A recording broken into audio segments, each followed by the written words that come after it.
Good morning. Yes.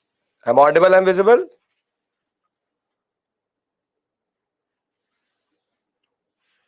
Great.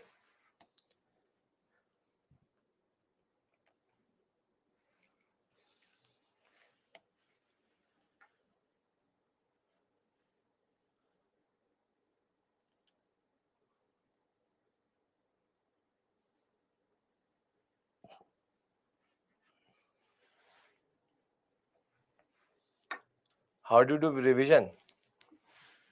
Go through the PPTs.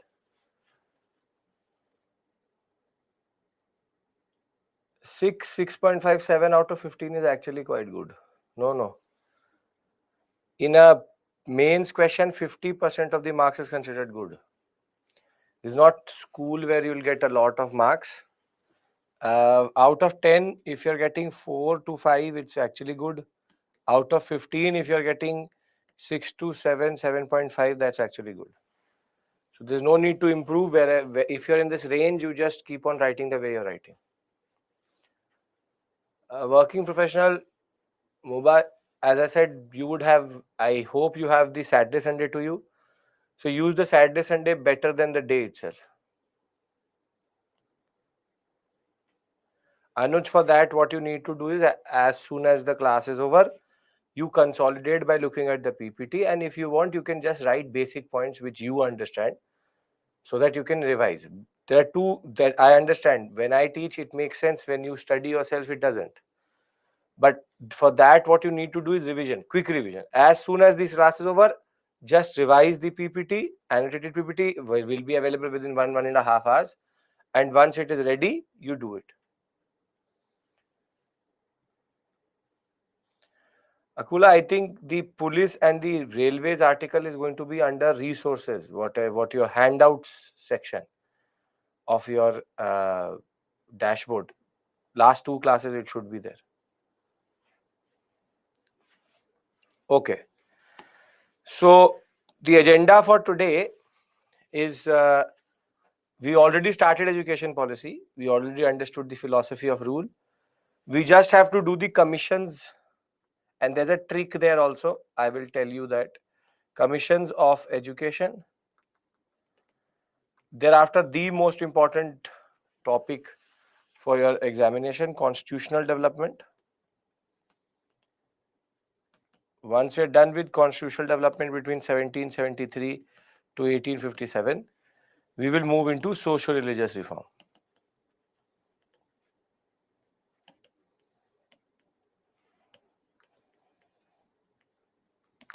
So most probably we finish this. We'll most probably be able to do legislative reform, which I will tell you what that means. And then next week, then it's going to be very simple. On Monday, we will do social justice reform. We'll finish it. Thereafter, on Tuesday, we'll be doing tribal and peasant. Wednesday, we reach halfway point, 1857. And thereafter, from Thursday, we enter nationalism because we'll start with moderates. So we will be in nationalism from Thursday. So till Wednesday, we are more or less in this zone. Thereafter, it will become a little bit more open. And once the national movement starts, then we will start to play with timelines. Multiple timelines I will be giving you in the exam, in the class. We'll revise through timelines. Revision is going to become better and easy.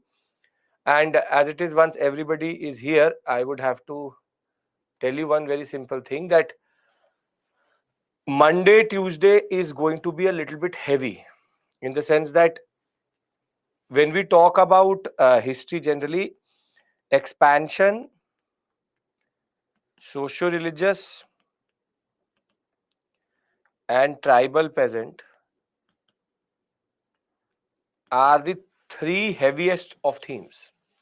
Heavy in the sense that you have a lot of facts here. So we've already done expansion. So we will brace for these two. And you are not going to judge modern India by these two modules itself. This is where you just take the pain and you move on. Because as you can see, there's much more to the story than what we're actually doing here. these 2-3 modules where students start to get bogged down, there is no need to get bogged down, because these, out of these two areas, maximum one question will come. And as it is in social justice reform, they're asking about standard things, which I will tell you. So my first request is that please, next two classes, Monday, Tuesday, an extra cup of coffee, keep it ready. And it's because it's equally heavy for anyone. You can be of any background. It's heavy for me itself. It's only fact after fact after fact after fact. I'll tell you how to use those facts, what to do with those facts. For example, in tribal, I've actually made all the tables for you already. Social religious reform, I will make the table in front of you so that you can understand better. Peasant, again, you would have to just make one basic table and your work will be done. So, as I said, by we come to Wednesday, it will ease off. Thereafter, it's very, very easy vis-a-vis the moderates, extremists. By I think by next Monday, we will bring Gandhi also to India. So, the simple point is, today agenda is commissions, thereafter constitutional development, thereafter social justice reform movement. So can we start our discussion for today? Everyone ready? Vishwa, you don't need to. You just stick to it. See, if you have been looking at books, you would have realized one thing for sure, that the PPTs are much, much more elaborate than the book and are in easier form also. So I am just asking you to right now concentrate on the PPT. I will tell you what to do with the book. What to do with the book. So don't worry about that. So you just keep it simple. As of right now, just concentrate on the PPTs. Once the PPT has been mastered, then only we move to the book. Okay. So let's start our discussion. We have already covered the debate and the issues which were there, and we stopped at the Macaulay minute with regards to that. We already have discussed, to just give you a very brief summary of it, we saw that there was an Orientalist and Anglican debate over the issue of who should get the 1 lakh rupees under 1813. We'll discuss the 1813 Charter Act itself.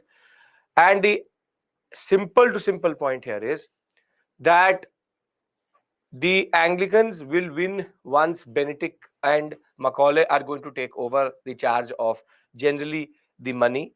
When Bentinck is going to become Governor General and Macaulay is going to become the President of the General Committee of Public Instruction, his minute was a disrespect to our general culture itself, arguing that one basic shelf of a European library is better than any literature in India itself. And this is going to be pivotal because after this point, the Orientalists will totally lose ground. And as we already saw, that the Orientalists will not just lose ground because their idea was problematic, but because they were not serving the purpose of the British, which is to exploit India as much as possible. Therefore, once the utilitarians will prevail, there will be now a standard concept of the English education. But English education was only going to be introduced at the topmost level, which is the level of the upper middle class, and the upper class. And they believe that that will start to filter down to the people when these people will start to teach others. That technically did not happen, but that was a basic case. As I said, education was not that important. The more important discussion was the internal debate which we need to saw, or which we needed to understand in that regard. Now, today we now start commissions. Now, out of commissions, there's only one type of question which comes, which is to put them in chronological order, or what is their sequence. So what I am going to do is that first I am going to give you the trick or the acronym to learn the commissions. Then we'll look at the commissions, and then I'll take some questions, or rather we'll practice some questions where we can apply that trick itself. So when we talk about commissions generally, it starts with, and we'll discuss all of this right now, just concentrate here, the Woods Dispatch. Thereafter, it's called the Hunter Commission, then it's called the Ray Commission, Sadler, Hartog, Sargent. So the basic acronym which comes out of this sequence is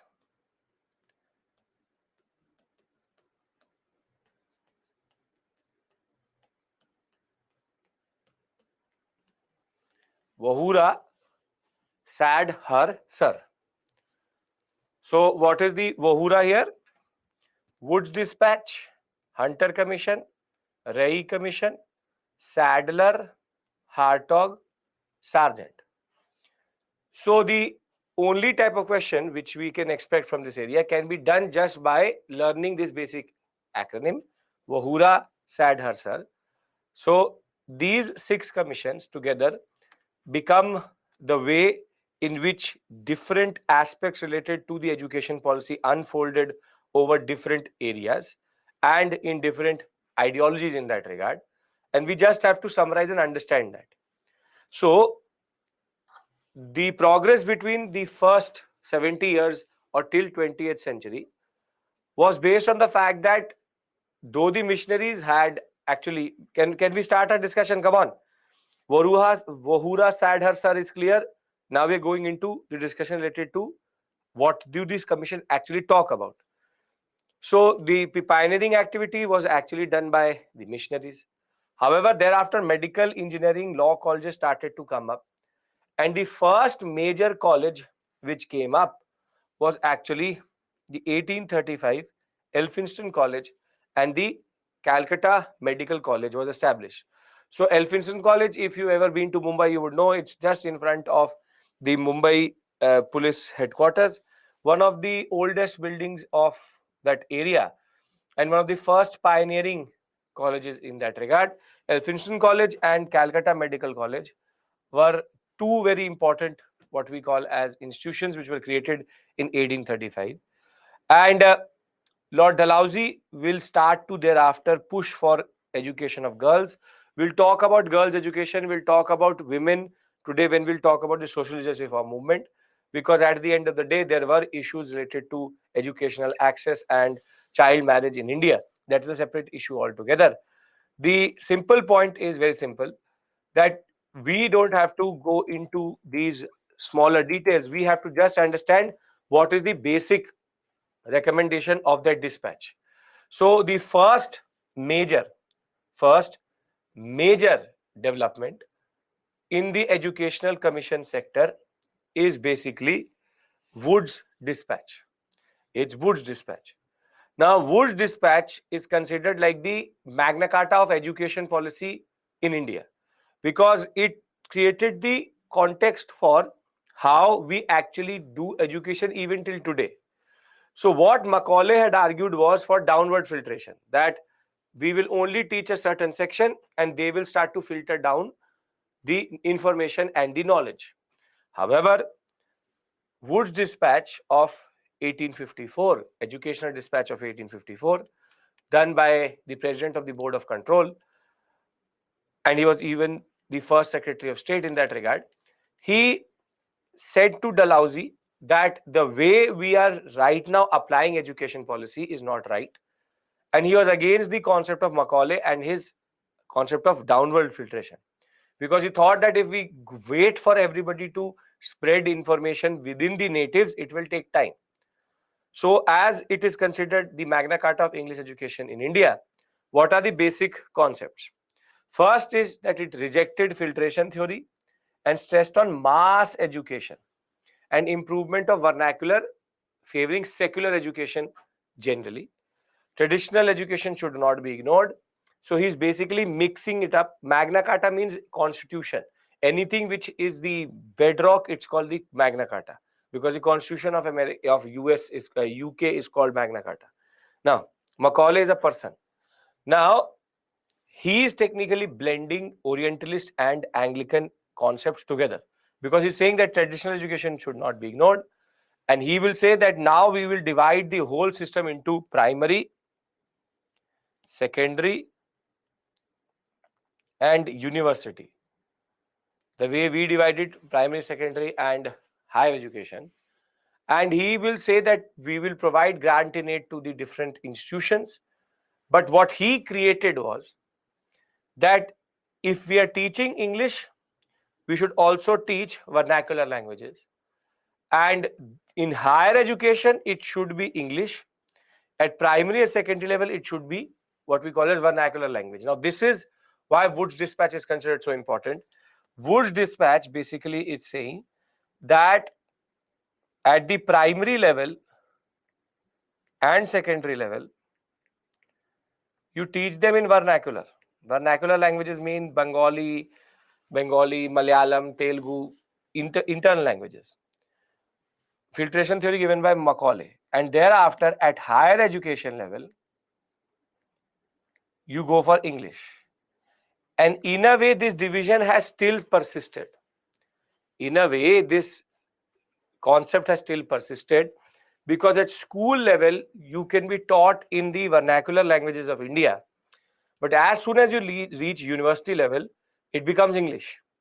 So he has now created what is called a dual system. He's created a dual system. And that dual system basically is based on the concept of having English, but only at the higher level. And by rejecting the filtration theory, is also arguing about mass education. So this concept of filtering it down, no, it's about removing the concept of what we call as downward filtration, which was introduced by Macaulay. So Macaulay said that we will only teach a certain section, it will filter down. He says no, we have to teach all levels, and that is why mass education is important. Thereafter, because of his major dispatches, the education department will be set up in Bombay, Madras, Bengal, Northwestern Province, and Punjab. And more important for some of you, in January, July, September of 1857, the University of Calcutta, University of Bombay, and University of Madras were established. University of Punjab will be established in 1882 and Allahabad in 1887. And by 1897, we had a proper Indian education service which was created so as to fill up the seats and organize the education policy. Now, please remember this sequence: Calcutta, Bombay, Madras, because sometimes they ask you to put this also in sequence. Then the same year, 1857, but first it is Calcutta, then Bombay, then Madras. Thereafter, Punjab and Allahabad come through. So, Wood's dispatch in turn creates the context for new universities to come up and become more and more prominent in India.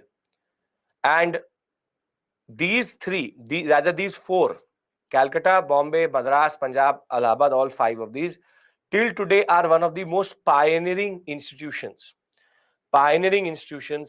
vis-a-vis education in India. And generally, their history goes back to 1857.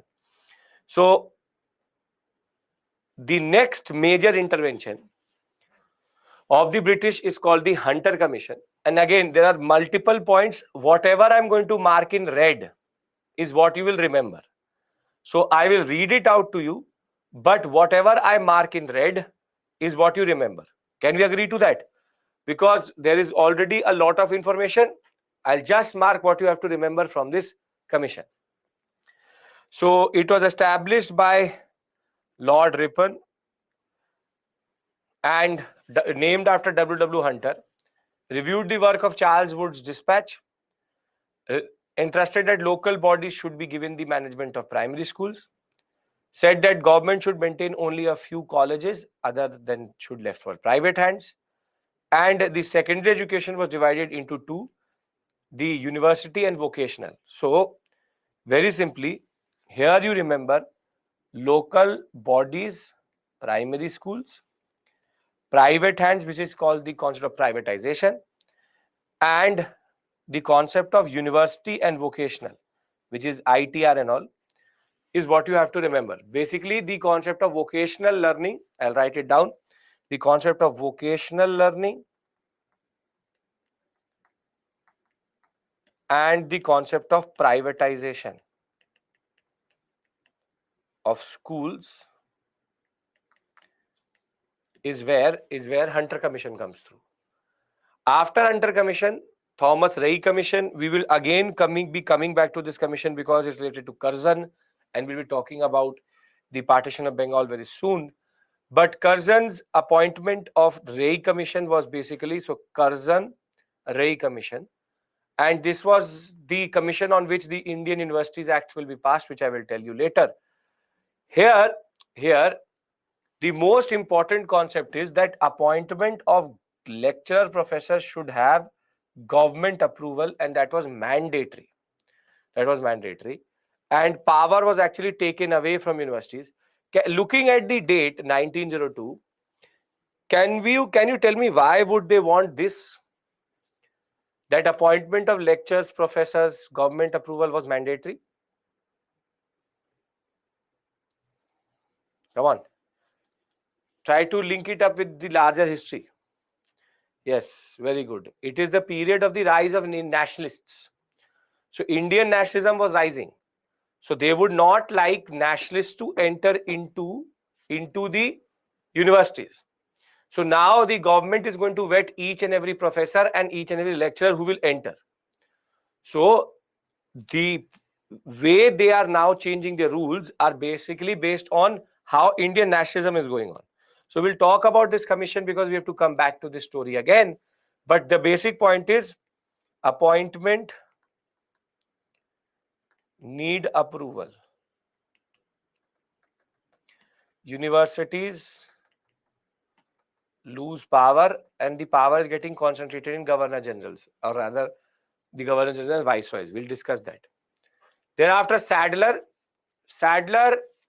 will be established by Chelmsford, and two Indians are also there. Don't have to learn their name. Already too many names to learn.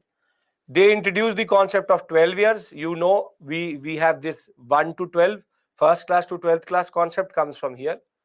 And secondary education should be controlled by Board of Secondary Education, and degree courses should be 3 years. So the basic BA program, 3 years, and first to 12th class concept came from Sadler. Imagine that it was introduced in 1917 and we are still following that basic model. Wherein we go from this 1 to 12, first to 12th, first to 12th, first to 12th. And 3 years BA program and 3 years honors course will also come through in that regard. These appeasers mean the people most probably are these two personalities would be appeasers in the sense that they will be pro-British. Obviously, the British will never establish a commission with Indians if the Indians are not pro-British. Thereafter, 7 new developments will happen, wherein total 12 new universities will be opened at Banaras, Mysore, Patna, Aligarh, Dhaka, Lucknow, Osmania. Then Kashi Vidyapeeth will be established, Jamia Millia Islamia will be established, and thereafter the university pass course and honors degree will come through, which I told you very soon. Then comes Hartog. Hartog is very straightforward.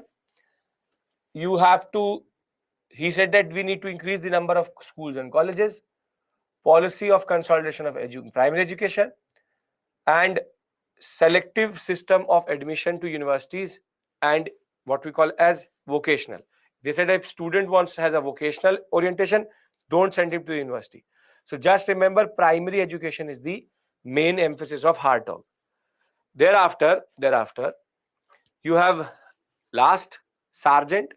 Sargent is also called as the National Scheme for Education, and they thought, look at it, it's law coming in 1944, and they thought that for the next 40 years their education policy will be prevalent. This much level of confidence every UPSC aspirant should have, that though they will lose India within 3 years of this, their understanding was we will create a regime for the next 40 years. 1984 was the time till which this was going to be applied, and establishment of elementary and high school education, the concept of university education becoming compulsory for all children, along with universal education becoming uh, what we call as compulsory and universal education between 6 to 11. The concept of academic, technical, and intermediate course was there, but intermediate course was abolished. What you remember here is very simply this.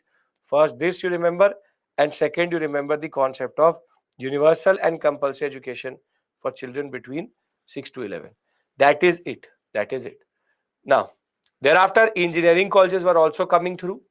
4 colleges will be there for civil engineering. The what is called the Thomason College, which will later be called IIT Roorkee in 1847. Then Bengal Engineering College, which is now called Indian Institute of Engineering, Science and Technology, IIEST. Thereafter, civil engineers will play a very important role in the public works department.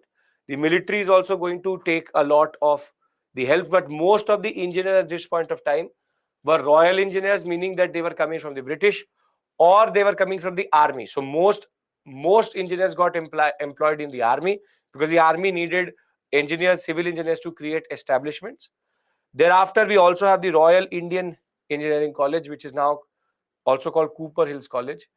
And the Indian Public Works Department will thereafter be using these graduates for their basic concept itself. But remember that civil engineering, most important application of that was actually in military department. So there it's those called civil engineering. The most employment they got was actually in the military department. So I've discussed with you these basic commissions, what they have to say. But what I want to discuss with you right now is, can we remember their sequence? And I want to do 2-3 basic sample questions with you. Can I do that? So it's not a problem in learning these 3-4 points about each one of them, right? Just create a table, put it into it. There should be no issues. Okay. Now, what is the acronym? Wo hura sad har sir. So Woods Dispatch, Hunter Commission, Rai Commission, Sadler Commission, Hartog, Sargent. Just look at it 1 second. Hartog. Woods, Hunter, Ray, Sadler, Hartog, Sargent. Now in your mind, no issues? Because then I'll ask you questions. Okay. So,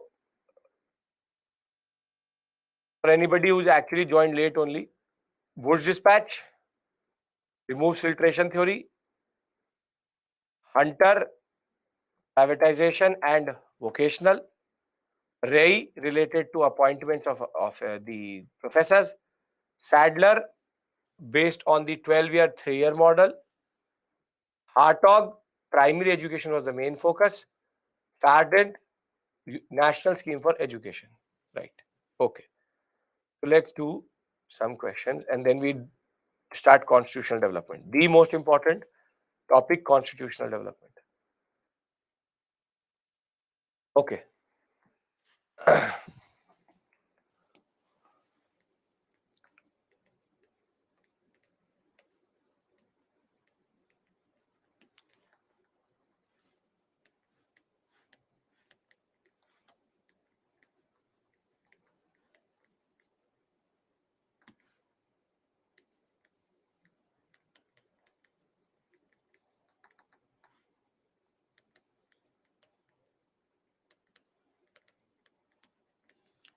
Put this in chronological order.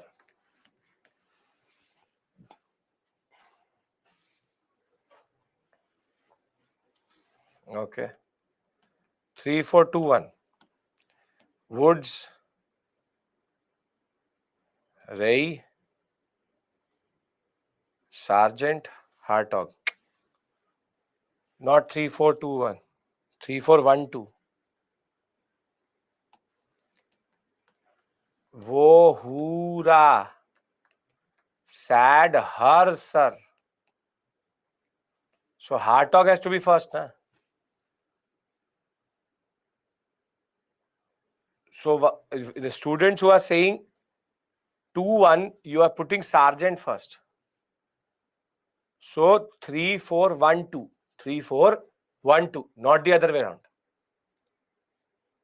Can I now make it 6?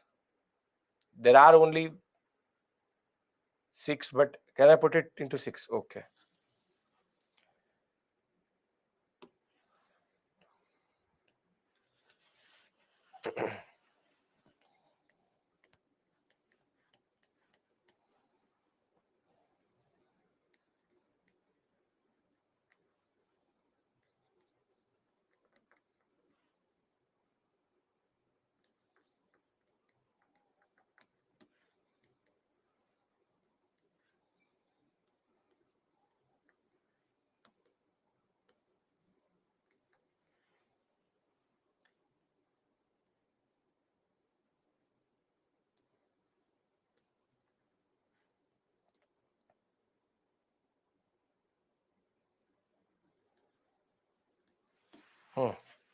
Give me the sequence. 4, 5, 3, 2, 6, 1. 4, 5, 3, 2, 6, 1. 4 means 1, 5, 3, 2, 2, ठीक है, 2, 6, 1. ठीक, perfect. Perfect. So again, this is one of the most difficult type of questions which come in the examination. But I think you get the point that just by remembering the acronym Vohura, SAD, Harsar, you should not have a problem.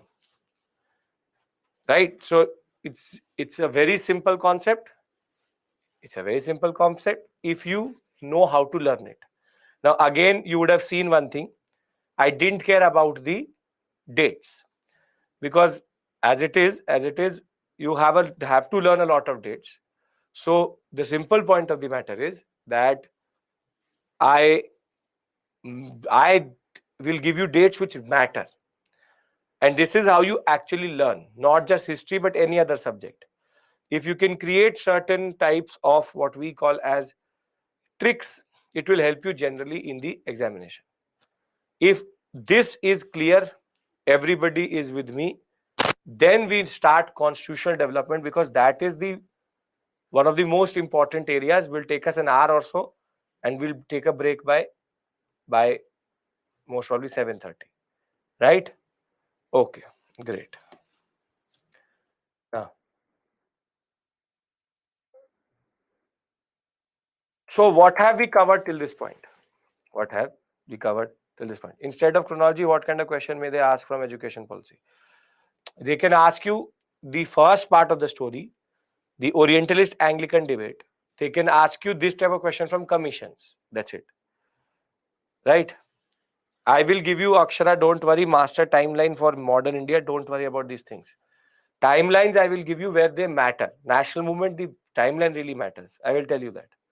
Okay. One more type of question can easily be, I'll give you that type of question. You will then understand. I'll give you one more type of question. I'll give you one more type of question.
But for this, you would need a little bit of revision.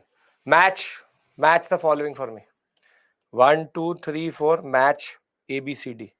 Give me the sequence of A, B, C, D, I'll get it.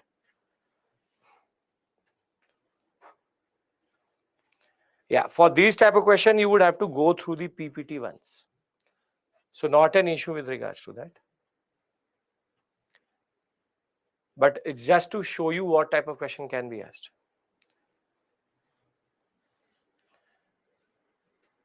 More or less everybody is saying what? BCAD. So the Woods dispatch did rejection of downward filtration. Ray commission appointment perfect. Hartog is for primary education. Sergeant intimated perfect.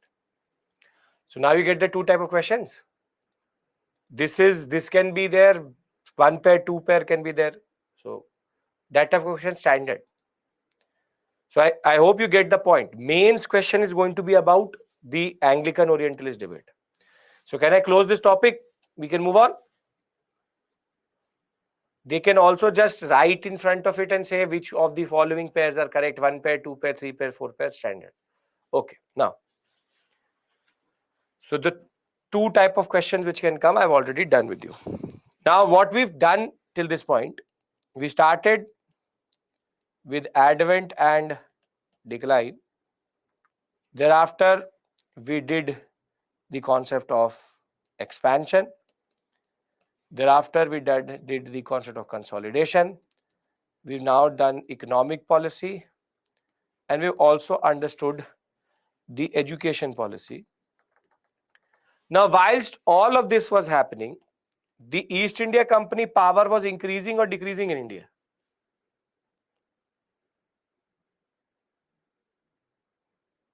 It was increasing. The power of East India Company is increasing. So the British Parliament,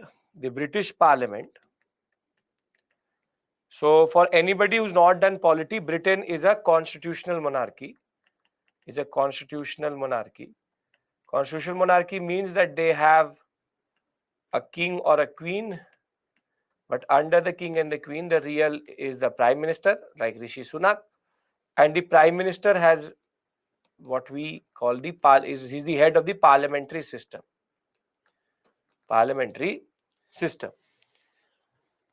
And they have an unwritten constitution called the Magna Carta. Does not matter to us. That is their problem.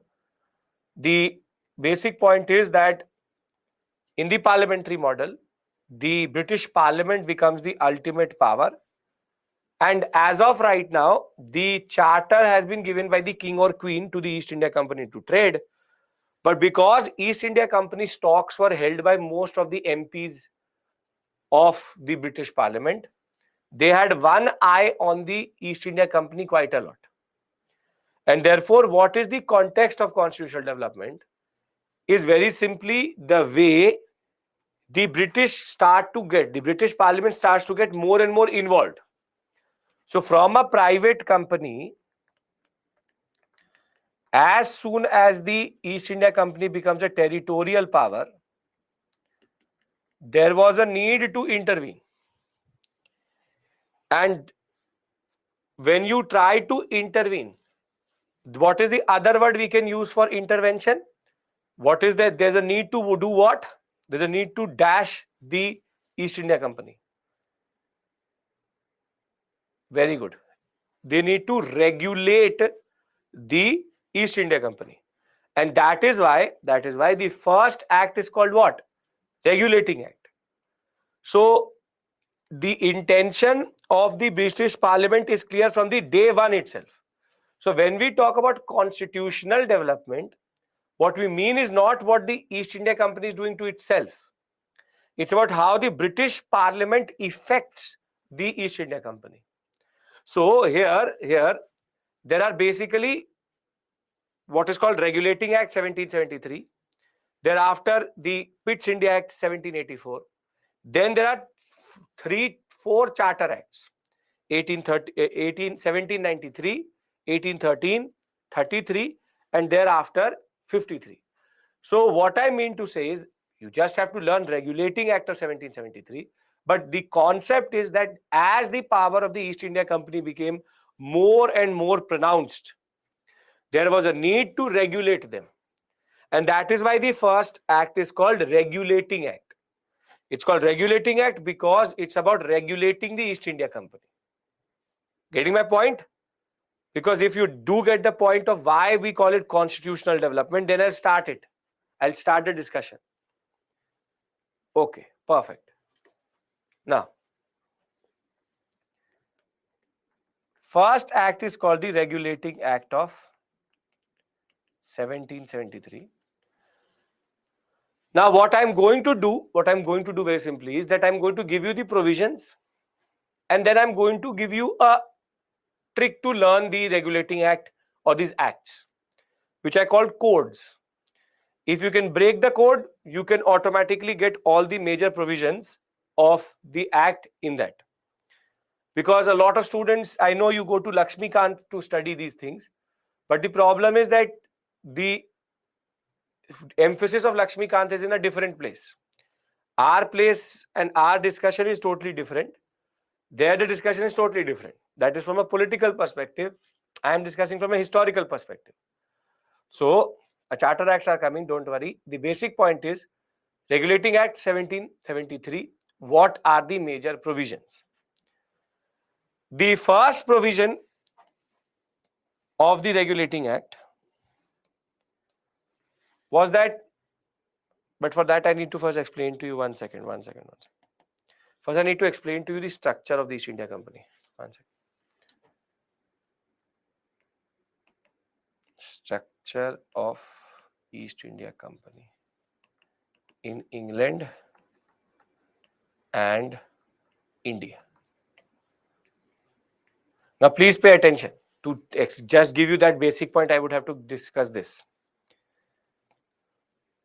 What body heads the East India Company in England? Okay. The Court of Directors, cash on delivery, COD. So, you have the British Parliament,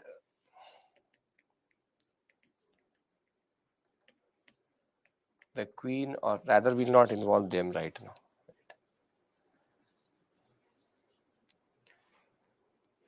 You have Court of Directors, East India Company, England. Don't call them Board of Directors or Board of Control. Not right now. Then the Court of Directors operate in India via three governors. Governor of Bengal,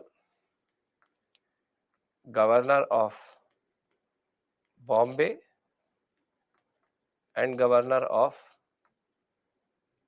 Madras. This is pre-1773. So, this part is in India and that part is in England. So, if there is any communication which happens, it happens to the Governor of Bengal, Bombay and Madras. Any issue here? Court of Directors could be 10, 15, but technically 5. Don't need to go into that. Okay. In England, there is the Court of Directors who are answerable to the shareholders. And in India, there are three governors which control power. I want everybody's assertion yes, then I move forward. Yes? Great. Now, the Queen has no relationship with the Court of Directors. This is a private body. That is, I did not write anything. It's a private body. Now the British Parliament will get interested in this private body, how it is acting. So the first change or the first thing which Regulating Act of 1773 does is that it designates the Governor of Bengal as changes designation as Governor General of Bengal. He is given 4-member council around him to help him govern. Third, the Supreme Court will be established at Bengal, Calcutta. Next year it will be constructed, but the provision came in 1773. And fourth and last, the governors of Madras and Bombay were made subordinate to Governor General. And this process is called legislative centralization. What do you mean by legislative? What does the word legislative mean? No, Ilma, nothing of this exists till today, obviously. Lawmaking. Legislative means lawmaking. Centralization means what? At one point or at multiple points? One point. So basically, between 1773 to close to 1861, there's a proper emphasis from the British Parliament to do what is called legislative centralization. What do I mean by legislative centralization? Wherein the power is taken away from the constituent units or Bombay and Madras and given to Bengal. So legislative centralization means that power is getting centralized in one position and Bombay and Madras are losing power. This process will be initiated in 1773, but it will systematically become a problem. So let's try to understand how now the structure changes. So in 1773, the structure of this whole system looks like this. The court of directors are still there. This has not been touched. But now the court of directors is not going to send 3 messages. It's going to only send 1 message to the Governor General of Bengal. And now the governors of Bengal and not Bengal, of Bombay and Madras are going to report to Bengal. And because one man cannot administer India, such a big area, he is given 4 members as assistants, and that is called 4-member council. So any decision making is done by the Governor General plus his 4-member council. Now, this process which you see here is called legislative centralization. It's called legislative centralization, wherein power is getting concentrated in Bengal. Are you getting my point? This is post 1773. Making sense? But now the $1 million question is, everybody has to tell me yes or no. You have to be more vocal because these are very fundamental, important things. If you don't understand this, I can't teach you Pitt's India Act. Okay. Now the $1 million question is, how do I learn all of this? Because all of this looks nice, but how to learn it? And for that, you use these codes.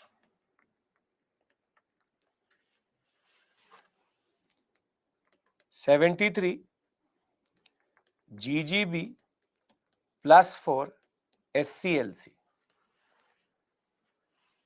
GGB plus 4 SCLC. What does this mean?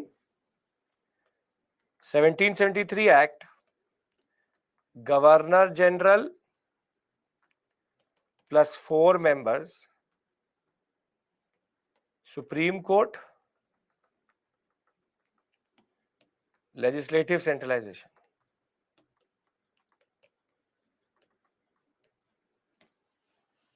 Can you learn this code?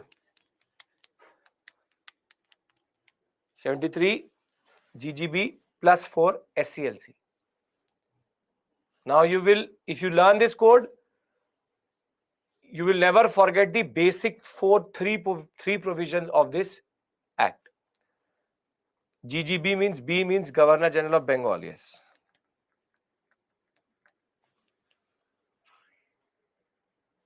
So, when I go to Pitt's India Act, I will give you another code. I will give a code for each one of these acts.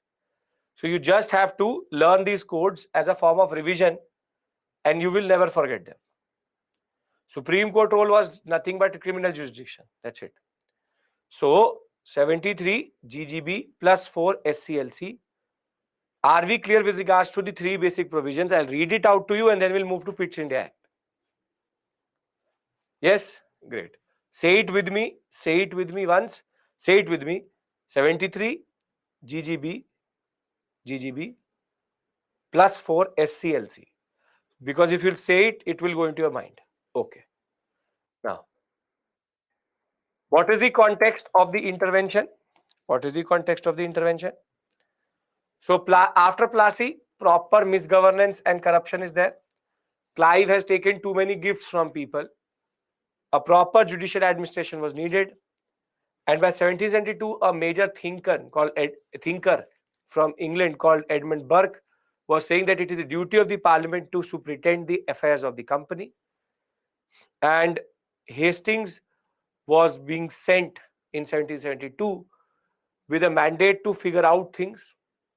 And immediate cause was the application of loan by the company. Now, this is a major suspicious point. You don't need to learn this. But if you are getting so much revenue out of India, why would the East India Company apply for a loan? So as soon as the East India Company applied for a loan with the British Parliament, their eyebrows got raised that why is that this company which now has Diwani rights, why is it asking for money from us? So this corruption which Clive had put into the system, there was a new concept itself. So the concept was not for direct control, but was about regulation. It was about regulation. Now, what are the basic provisions? It designated the governor of Bengal. Who was the first governor of Bengal?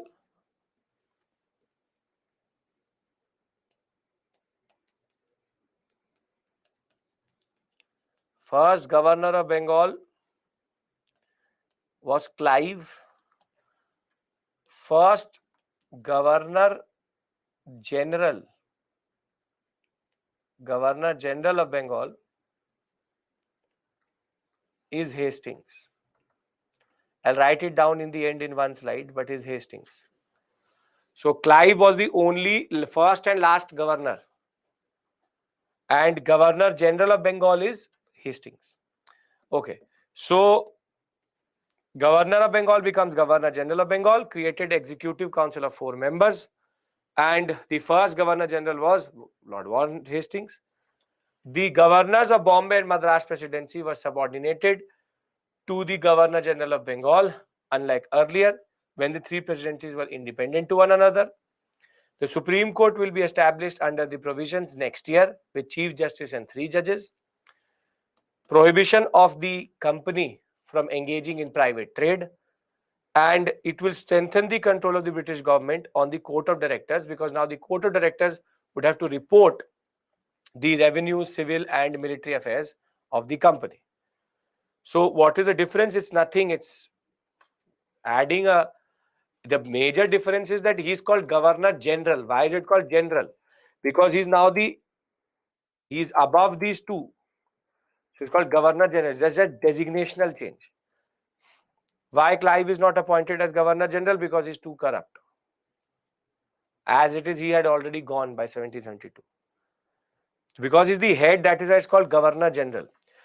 Mona Lisa, don't use the word Viceroy. Viceroy is not going to come before 1858. Now the Queen has an eye on the company? No. Still, they don't want direct control. They only want to regulate. Are we clear with regards to the provisions of Regulating Act of 1773? How do you define legislative centralization, which is the centralization of law-making power into Bengal? Can I move to Pitt's India Act? Clive could have revolted, he would have got shot. That's not the point. Okay.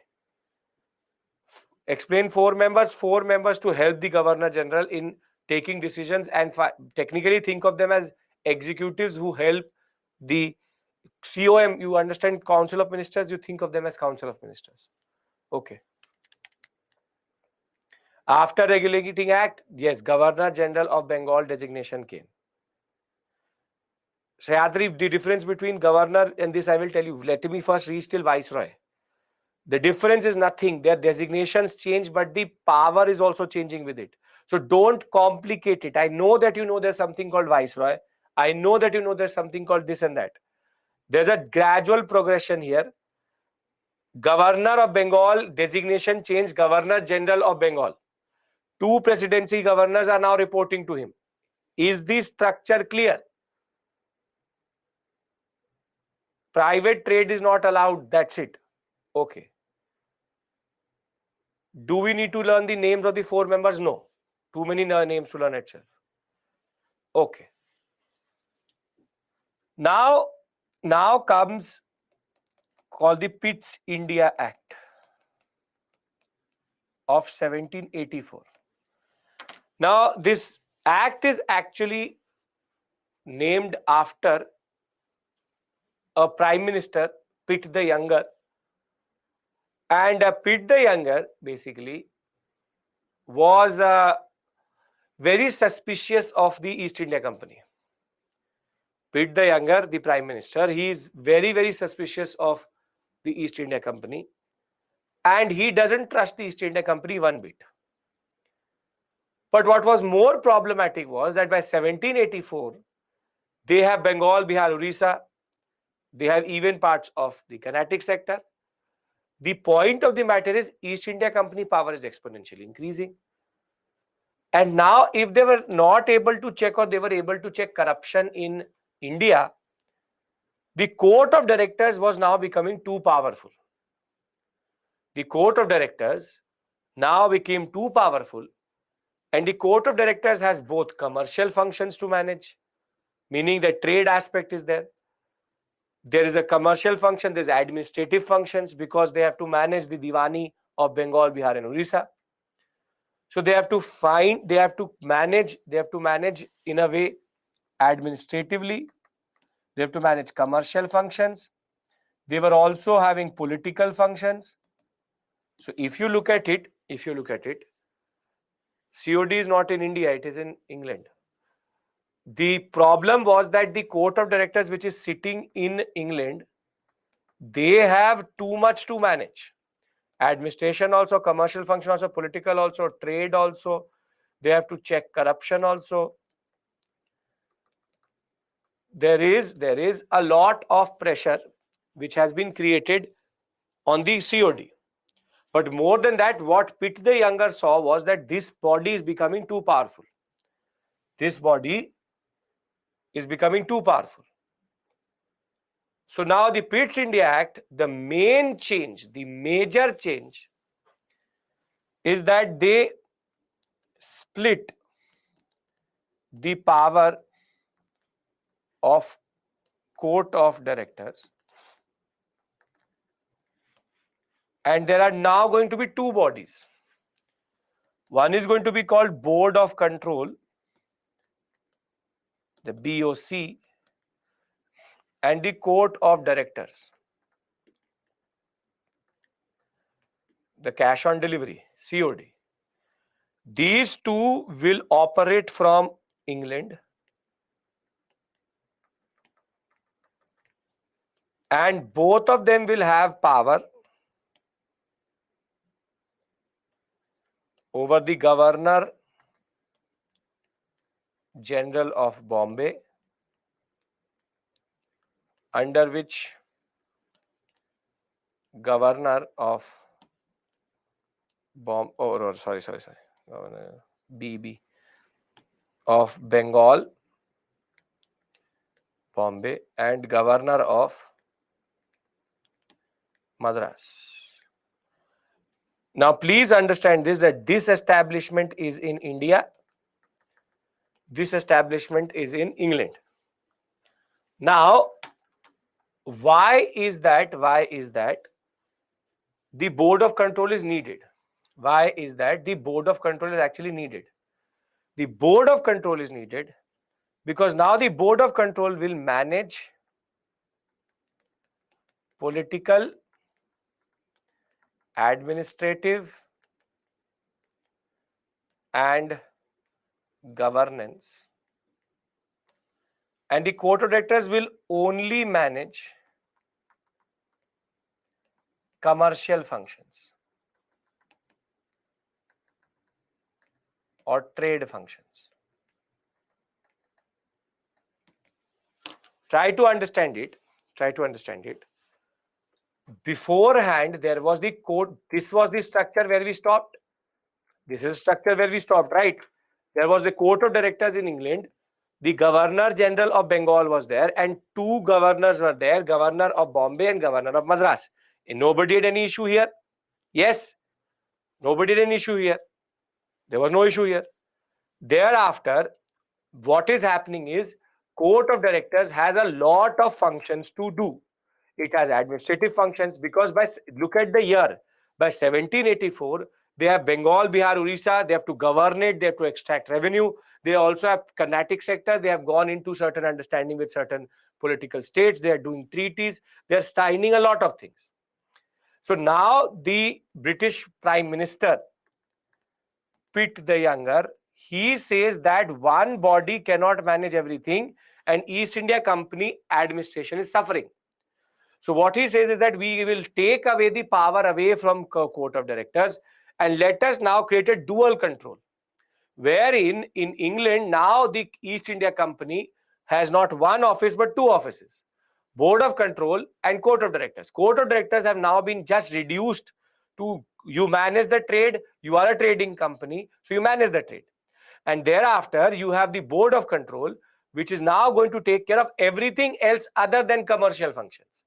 So if it's about how much indigo is going to go from India to Britain, who will take a call? Who will take a call about indigo going from India to England? It is going to be court of director. Yes, it is going to be court of director because it is a purely trade function. However, if should Reza Khan be still the Nazim, who will take the call? Board of control or court of directors? Board of control. So from permanent settlement to Mahalwari to this and that, where will permanent settlement be applied? Where will Raitwari be applied? Where will Meherwal be applied? Which body is going to take a call? It is the board of control because it is an administrative function which we are talking about.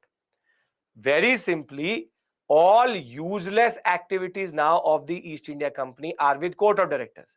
That you play with your trade, you find the way you can send OPM, this and that, how many ships will go, how many merchants will be there, how many this, that is court of directors. The real power now resides rather in the in the board of control, because the board of control now holds the real power of the British in India, which is the territorial power. So it's a very simple concept, one of the easiest acts itself. They split the court of directors their role, and you don't need to know who, what, which. Don't have to remember that. Who is in the court of directors, who is in the board of control? Don't waste your time. very simply telling you, the discussion needs to revolve around larger concepts. That is optional level. The simple point of the matter is the first change, the first change is this, and there's one more change which happened. Diwani rights also going to board of control in a way. Diwani rights had already been given, but understand this, it's not about Diwani rights. Wherever it is going to be about administering the Indian subcontinent, it is going to be board of control. When it is going to be about court of directors, it is only commercial functions. You getting my point? That how is there a difference? Yes. The next and the last change which happened under this act was that the members were reduced from 4 to 3. So it became GGB plus 3. Why would have they reduced it by 1? Why reduce it by 1? It was GGB plus 4, right? Why by 1? Yes, very good. If there are 5 members, Governor General plus 4, then Governor General can be outvoted. In the sense that 3 members can outvote Governor General and the other member. But now, when there is GGB plus 3, it becomes 4 members. So now the Governor General cannot be outvoted on decisions. Somehow the Governor General still remains the powerful person in this council. So think of it like the Council of Ministers at before could outvote the Governor General. This all maths. It's an odd number, so 3 and 2 can happen. But they make it an even number by having GGB plus 3, which is 3 members and 1 Governor General. So somehow Governor General will always prevail rather than previously. So to remove conflict, they've done it. All settlements are related to trade and commerce due to agriculture. No. Hariom, don't think of it like this. See, I'll tell you how should I make it. See, you have, for example, take the Tata company. For example, you take the Tata company. So Tata has 2 types of services, if you've ever known about it. The Tata company has to sell. It is a company.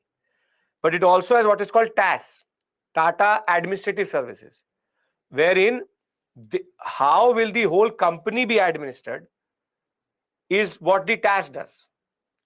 Same way, Court of Directors has the concept of moving around tonnage, moving around the trade. But how will India be managed? That is the call of Board of Control. Getting my point? Indian management goes to Board of Control. It's not difficult. It's very standard, simple. Any function which is not commercial is with Board of Control.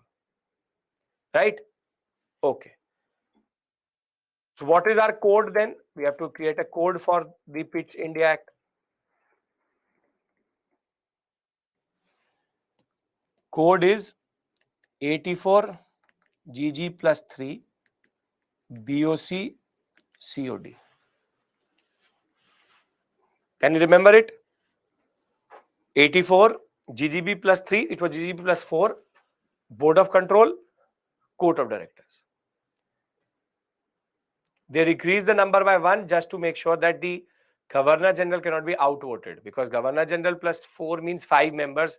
Then Governor General and 1 person can be outvoted by the 3 others. Here it can't happen. Can you remember this code? Pitch India 84. Governor General, 3 members, Board of Control, Court of Directors. 84 GGB plus 3, Board of Control, Court of Directors. These are acts which were made by the British Parliament. Yes, the British Parliament passed it to control it. Okay, see. For the first time, the British cabinet was given the right to exercise control over Indian affairs, laid the foundation for centralized administration. Shareholders opposed this decision to recognize the political and administrative functions of the company. Warren Hastings became first Governor General. This is the last act which we saw. So there was opposition also. But then comes Pitt's India Act of 1784. Very simply, I'll explain the codes again, don't worry. The 8417, come on, that much, Ashutosh, you can put in your mind that it is 1784. Then it can be 1984 also. It can be 1884, 2084. It can be any. So this much I believe that if I write 84, you believe it is 1784. Okay. So the act was a stepping stone for British rule in India, named after the British Prime Minister William Pitt. There was an amending act which had come through in 1781 to amend the regulating act, but we don't have to learn it. But it failed. Tussle between there were provincial governors and the Governor General continued, reiterated the supremacy of the British Parliament. But what it actually did was orders of the board were now binding on the Court of Directors. The Governor General was now going to have 3 members, separated the commercial and political functions, wherein now there will be 2 bodies within the East India Company: Board of Control and Court of Directors. Court of Directors will deal with commercial affairs.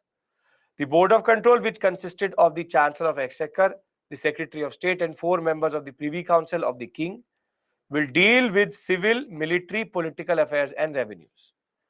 So, just to reiterate, before we go to the next act, please try to understand it. What have we done till this point? Don't confuse yourself. It's very easy.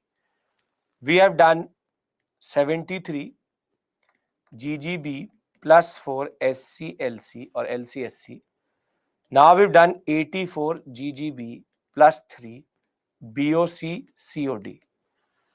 What were the major changes in the 73 Act? It was Governor General of Bengal first time designated, 4 members, legislative centralization, and Supreme Court being formed. Now 84 Act, 1784 Act, GGP now has only 1 member less, GGB plus 3. Board of Control is created, Court of Directors remains the same. The Indian system is not touched that much. What is touched rather is the English administration. The split between Court of Director and Board of Control is very simple. Court of Directors have commercial functions, while the Board of Control has political, administrative, revenue, military, everything. So listen to me, when Anglo-Sikh War was happening in 1804, the Governor General would be taking orders from whom? Board of Control or Court of Directors? The Board of Control. Right? Because it is military functions, they are fighting, so Board of Control will manage it. However, for example, opium needed to be now replaced by cotton silk. Which body is going to send that message to the Governor General? The Court of Director. So now are you getting the difference? That the orders are coming from 2 places, but there is a difference. This is a good concept because this is called separation of power. This is called separation of power. Aditi, it means that if the Board of Control says something vis-a-vis these 3-4 functions, Court of Directors also has to comply. So any day, if you are the member of the Court of Directors, would you be happy to know this? No. Which is more powerful? You tell me, which is more powerful? Board of Control or Court of Directors? Board of Control. See, all useless functions now go to Court of Directors, and all important functions are with Board of Control. What it actually represents to us, you should understand this, is now the British Parliament is realizing that the East India Company is not a company. Now it's become a power. So we need to control their power itself. Right?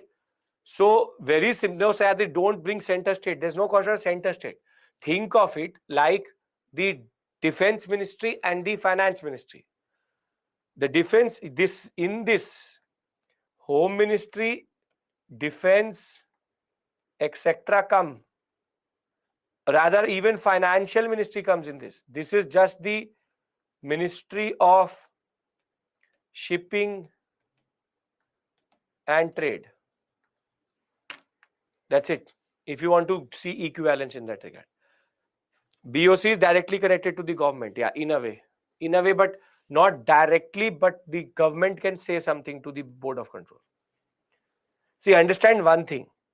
This is the government of India asking the Tata Group to change its own administration.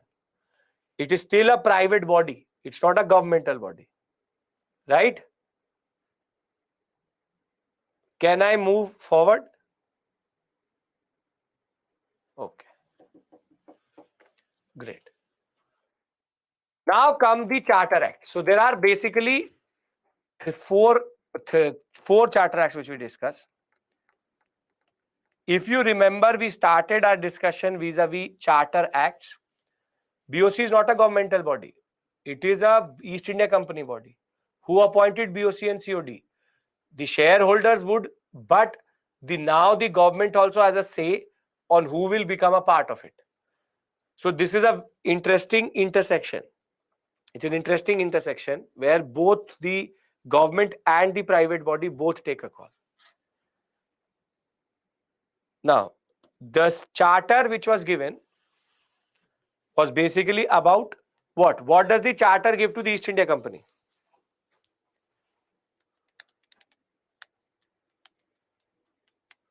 What does the charter give to the East India Company? Very good. Monopoly. It gives the East India Company monopoly over any trade east of Cape of Good Hope. So there are four charter acts which are important to us. 1793, 1813, 1833, 1853. Now you can see how are they placed. What is the gap between them? 20 years. So every 20 years there is a gap. So you learn one and automatically you can learn all of them. 1793 plus 20 plus 20 plus 20 plus 20. Now, what is the most important point here is that change in the charter means that now they are going to play with the privilege of the East India Company itself. But before I go to each and every act, I want to give you a meta concept. There are meta concept. The concept is very simple. I am a trader in the UK. I am a trader in the UK, but I'm not associated with the East India Company. So would I be happy about the charter? No.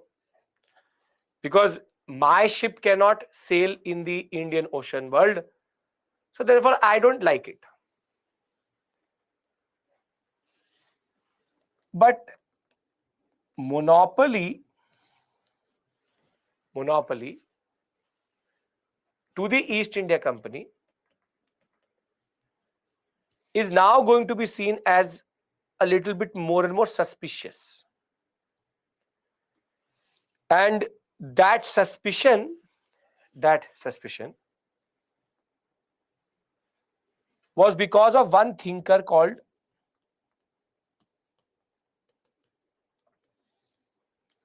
Adam Smith. Adam Smith will publish a book called The Wealth of Nations. And Adam Smith will argue, he's technically not an economist, he's just a thinker. You think of him as father of economics, but his idea is totally based on the concept of governmental control. So Adam Smith will publish a book called what we call as Wealth of Nations. And in Wealth of Nations, he will introduce a concept, what is called laissez-faire politics. or trade. Laissez-faire politics. What do you mean by laissez-faire is? This is an French term for free trade. His argument was that when the government intervenes into the market and into trade, it distorts it. So, Adam Smith argues that governmental intervention is a bad thing into trade or into market generally. And he says that the role of the state should be like an invisible hand, which is there but should not touch the body until unless it does not become too bad. Let there be losers and let there be winners in the market. The government only intervenes when there is need for. If not, let the market forces decide what should be the trade profile and trade concept itself. So if Adam Smith was alive today, or rather if Adam Smith was there, would Adam Smith like the concept of monopoly? No. Adam Smithian economics or Adam Smithian concept argues that monopolies are bad. So now rises a major concept of what we call as free trade. Concept of free trade. And the more free trade becomes a word within the parliament, the more the monopoly and the question of the charter comes through. And see, under the Charter Act, there is India monopoly and there's China monopoly. Meaning, how if you can operate in the Indian Ocean, and this is to operate in the South China Sea. Whilst they will have monopoly in 1793 over both the areas, now there will be a constant attack on the East India Company and a lot of pressure will get created on the prime ministers and specifically the crown to change the charter and open up East Indies trade or East Indian trade. And the first breakthrough which the free trade lobby is going to get is when the India monopoly will be gone, but the China monopoly will be retained in 1813. The pressure is there because British Parliament, his own government is saying, open up the trade. Let us also get the piece of cake which is called India. Everybody wants to trade in India. But as of right now, only East India Company can do it. So in 1813, the first breakthrough of the free trade lobby is going to come when Indian monopoly will be lost. But by 1833, both monopolies will be lost, and that will now be the case forever. That first breakthrough is 1813, where Indian monopoly is lost, and the next breakthrough is 1833, where Chinese monopoly is lost. I'll give you a very simple example of this.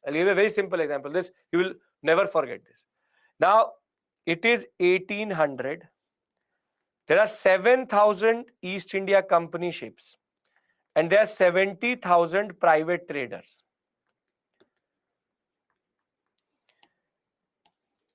How many ships can sail to India and China? How many ships can sail to India and China without getting what we call as confiscated out of these 7,000, 70,000? Very good.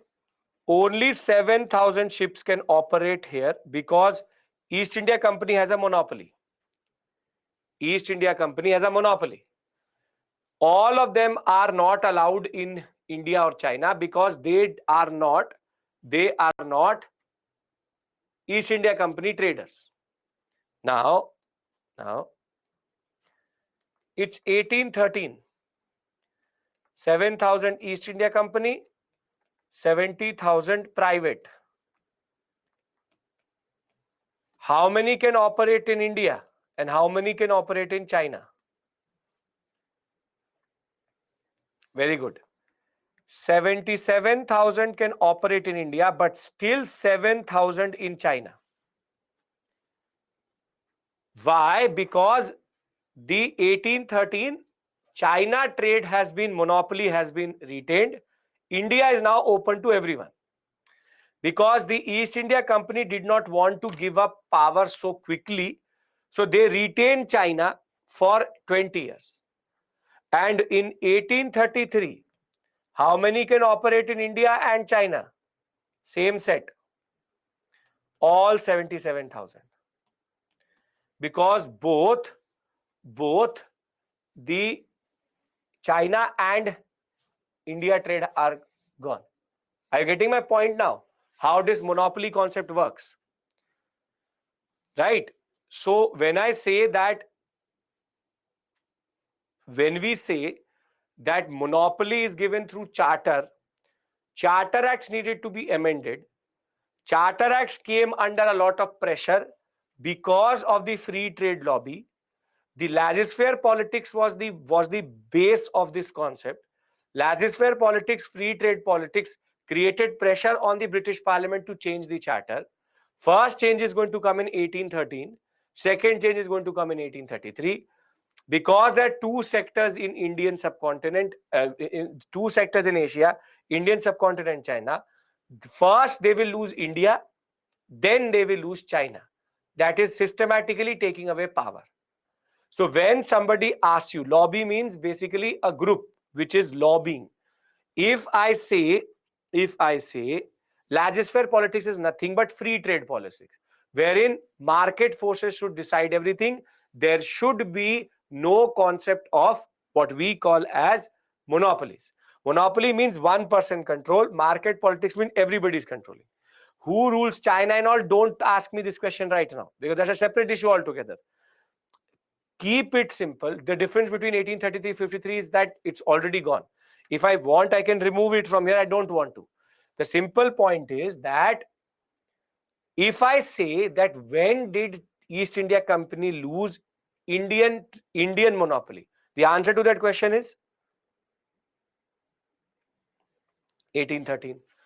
When I say that they lost all of their monopolies, then the answer to that question is 1833. So I have not told you the charter provisions, but I'm telling you the larger concept of why now the charters will be touched. Before this, it was about regulating and dividing power. Now it's not about that. It's rather about regulating, dividing, but also touching the East India Company's core value. East India Company's advantage since 1600 was the fact that for close to 213 years, nobody could operate in India and China without being an East India Company trader. However, now after 213 years of having this charter, they will lose it in first go in 1813 with India, 1833 with China. Are we clear? Come on. 1853 is just added to show you that it is already. I'll remove it. See. Now no issue. Okay, great. Monopoly, so will decentralized power efficient. No, monopoly means centralization of power with the East India Company. Right. Okay. Now, we'll do 1793 and then we'll take a break. So the first change, what is the first change of 1793? Everything is making sense, right? I hope. Everything is making sense. Why is the charter taken away? Or why is the change coming through? Okay. So,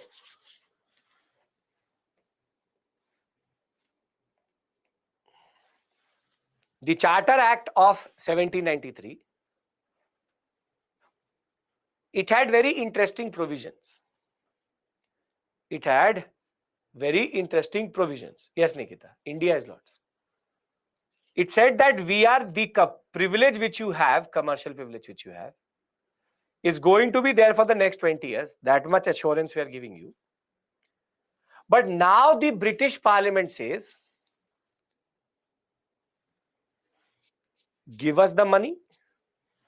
They say, after meeting military expense, after meeting interest, dividend, salary, everything, the East India Company should transfer 5 lakh pounds to the British government.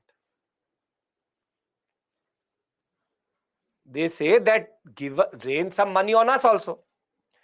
You are looting India. But why is that everything is going to the East India Company? So the Parliament says, you do what you do with the money, give everybody salary and everything. But thereafter, you now also transfer us 5 lakh pounds annually as a form of revenue. So this is the Parliament taking power away or having more power over the East India Company? Having more power. See, this is called how simply there is a creeping control of the Parliament coming through. The Parliament is very simply first regulating, then they are changing. Now they are saying, give us some money. So, see, till till India was not fully conquered, the Parliament didn't care. But now that the Sone ki Chidiya, the golden bird, was now in the hands of the East India Company, everybody wants a piece of it. Think of it like this. East India Company was never happy about any of these acts. But they have to comply because they draw their power from the British Parliament or the Crown. So this is basically, imagine that a government is saying to a private body that after what you've done, you pay us certain money. So it's a creeping control coming on the East India Company. So this is a very interesting provision because now the British Parliament also wants a piece of the cake. Further, who will be appointed as the Governor General, Governor, or even Commander in Chief of the Army? You need royal approval for that, meaning the Queen is going to nominate. Senior officers cannot leave India without permission. The company was now empowered to contract people in India. This is a very interesting point. The company can now give licenses to individuals which can act as their agents. This was very important for opium trade. If you remember, I told you that the British did not take opium in their own ships. They used to take that opium in Indian ships. Now, how can an Indian ship operate if the monopoly is with the East India Company? So what they do is that they say that this is our subcontractor. He's a contractor. We can employ them now. Further, the revenue administration will be separated from judicial functioning. So there was a adalat called the Mal Adalat, basically customs adalat, that was abolished. And now the most interesting aspect, the salary of the board of control and the court of directors will be paid out of Indian revenue. The board of control and the court of directors salary, home government members salary, will be paid out of Indian revenue. I'll summarize it and give you the code and we can take a break. Can I summarize it in one slide? I know when it is written like this, it becomes difficult. Okay. See.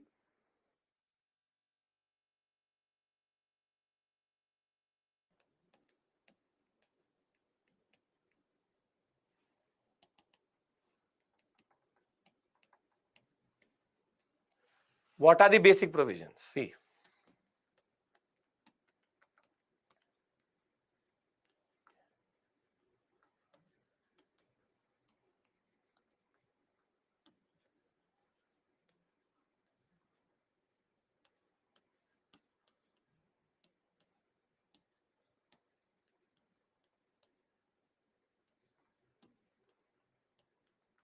Okay. Now, first change. Salaries, expenses paid out of Indian revenue.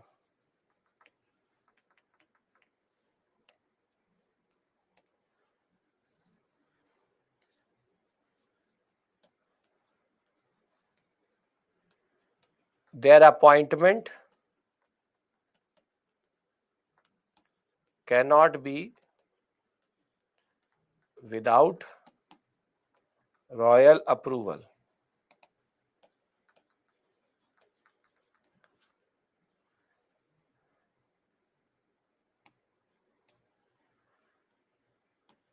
Cannot leave India without permission. Royal approval means approval. It's a constitutional monarchy. Royal approval or parliamentary approval, same thing only. Their salaries previously were paid by the people of Britain. So cannot leave India without permission. Their appointment cannot be without royal approval. Basically, the Queen approves. How president approves anything. But if the president is approving, technically isn't the prime minister telling him to do that? Okay. Thereafter, first, second, third, fourth, 5 lakh pounds annual transfer to the parliament. And fifth, company can employ Indians under license to trade. Now, does it make sense? These 5 points: salaries and expenses paid out of Indian revenue. They cannot leave without permission, have to be appointed by royal approval. 5 lakh pounds will be transferred to the parliament, and the company can employ Indians through license to trade. Britain were a constitutional monarchy since 1599 only. Okay. Why parliament asked for money? You tell me. Wouldn't a government like to have a revenue receipt which does not have any issues? First point is that previously they were paid. Previously, their salaries and expense were borne out of British taxpayer money.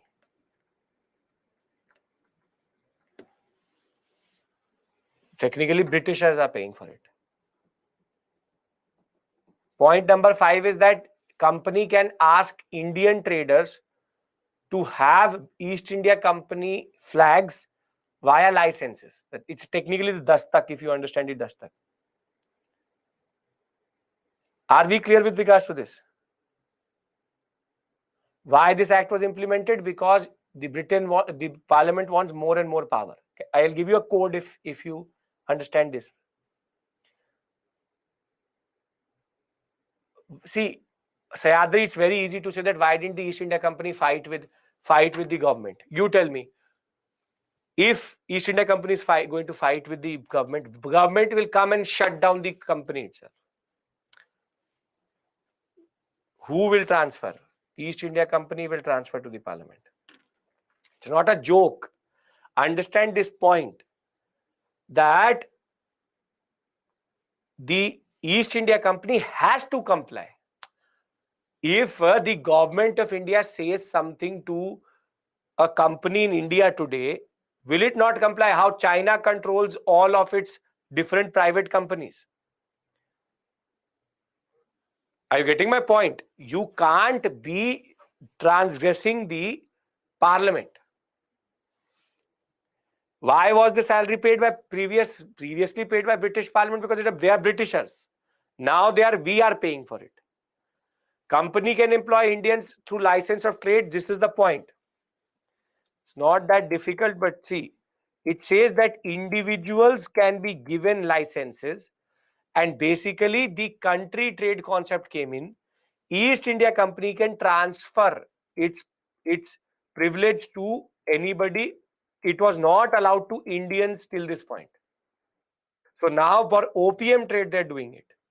Can I give you the code and we can take a break? Is this making sense? It's not difficult. You're asking very micro points, which is a good thing because it means that you're understanding the larger points.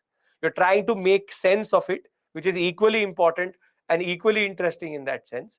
But we have to keep it simple. We have to keep it simple. There is a lot to learn than this, right?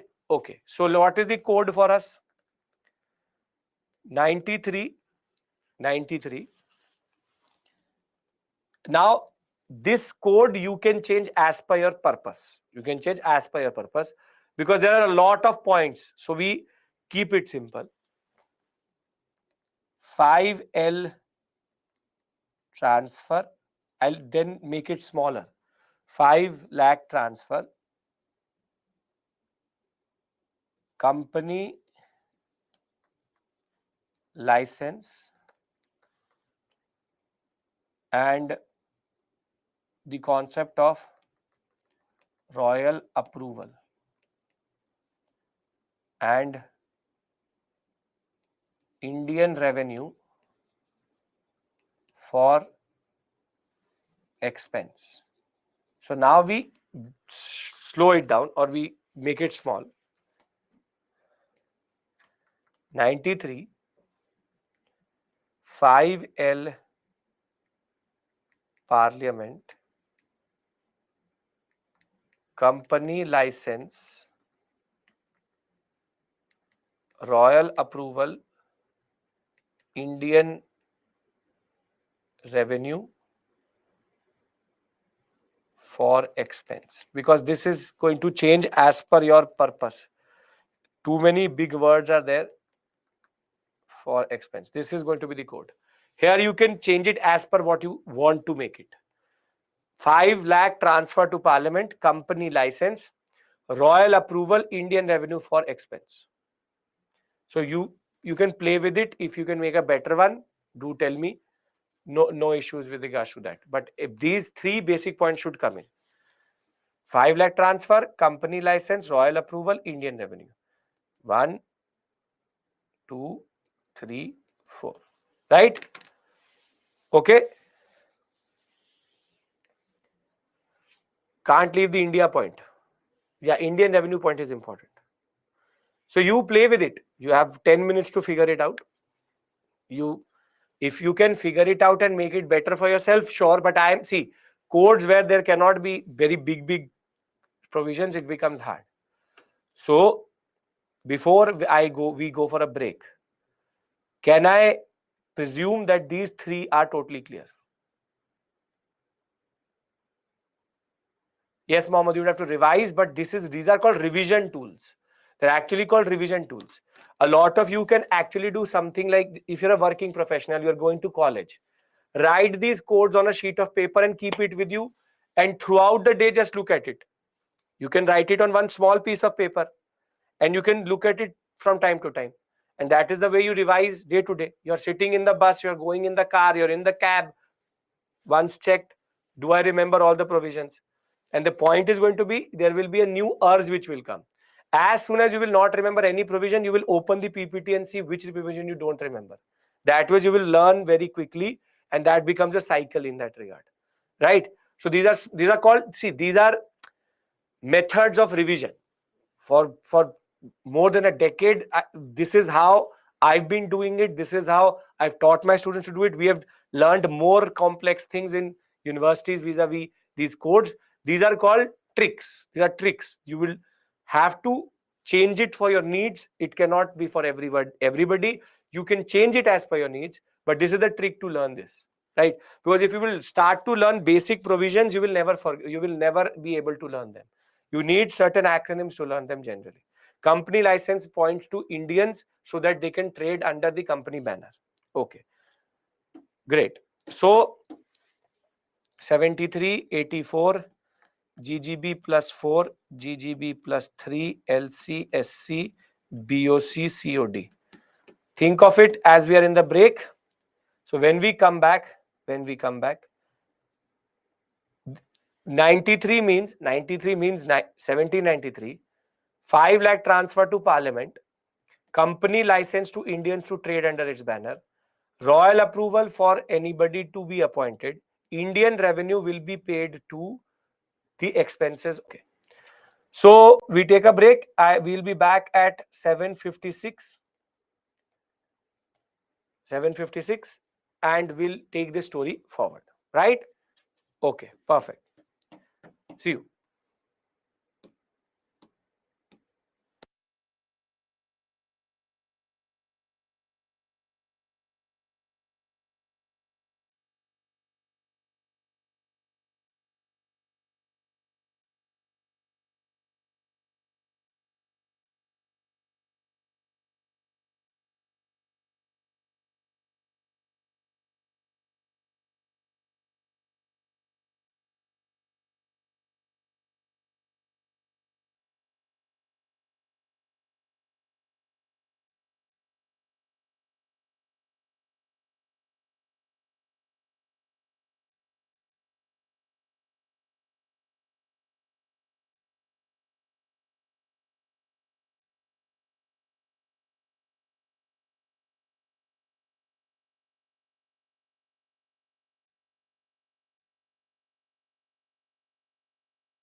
Welcome back.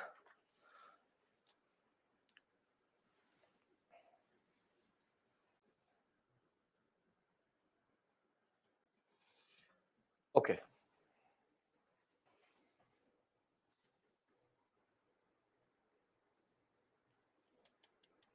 I mean, that's a good one. Good one. Okay. 5393 FL license royal approval home charge. See, whatever works for you. Whatever works for you. Company license restored the monopoly of East India Company and provide privileges to other private traders. I mean, in a way, but basically they're using it to facilitate their trade. So for them, it's not a distortion. So then 1793 will put more pressure on the Indian peasants. Peasants are already dying. There is no need for an act to kill them. Okay. Can we talk about 1813, 33 and 53? Then we move to social religious reform.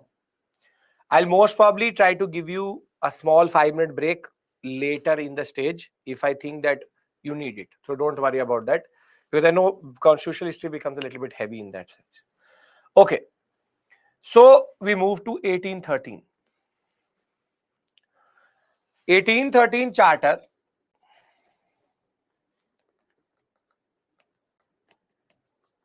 We already know one of the standard provisions, which is that the India monopoly is lost. But 1813 has some very interesting provisions also.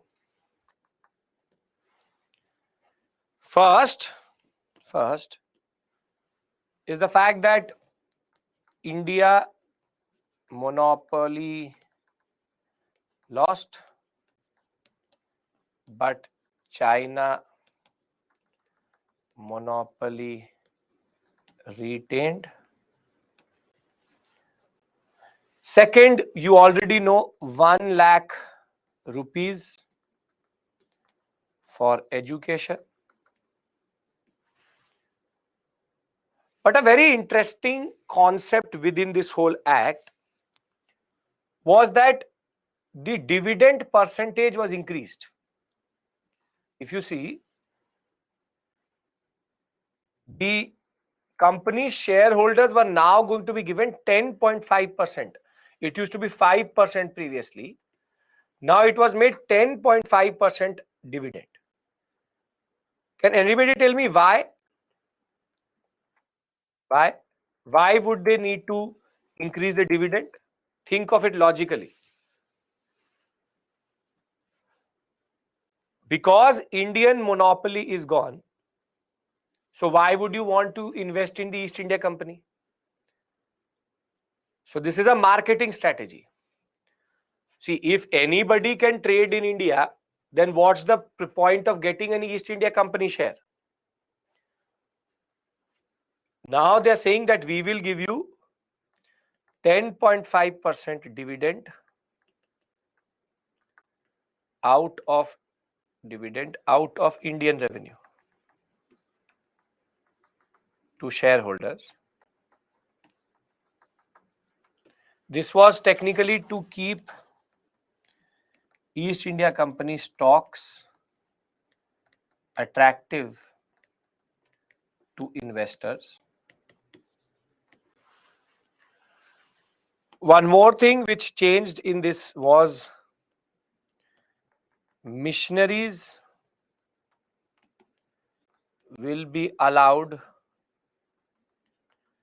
to now operate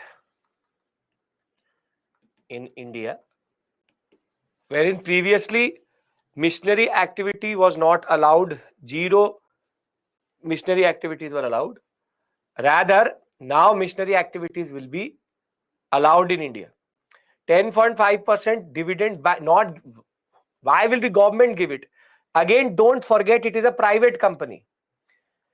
Simple point of the matter is, previously if 100 rupees was the profit of the East India Company, 5 rupees was transferred as dividend. Now it is 10 rupees 50 paisa will be transferred. Are you getting my point? What does that 10.5% mean? 10.5% means that whatever revenue will be generated by East India Company, they will transfer more to their shareholders. It's all to make sure that because India monopoly is lost, people don't lose faith in the East India Company. East India Company is slowly but surely becoming redundant because the company is not becoming more important. The board of control is becoming important. So please understand this point, that to keep the East India Company stock, it is a private company, attractive. The investors would only invest when they get more return. So they've increased the return value in order to make it more attractive. Is this making sense? You need to tell me, come on. Yes. Okay. So you see, understand the provisions. Business interests were pressing on the British Parliament to end the monopoly of the company.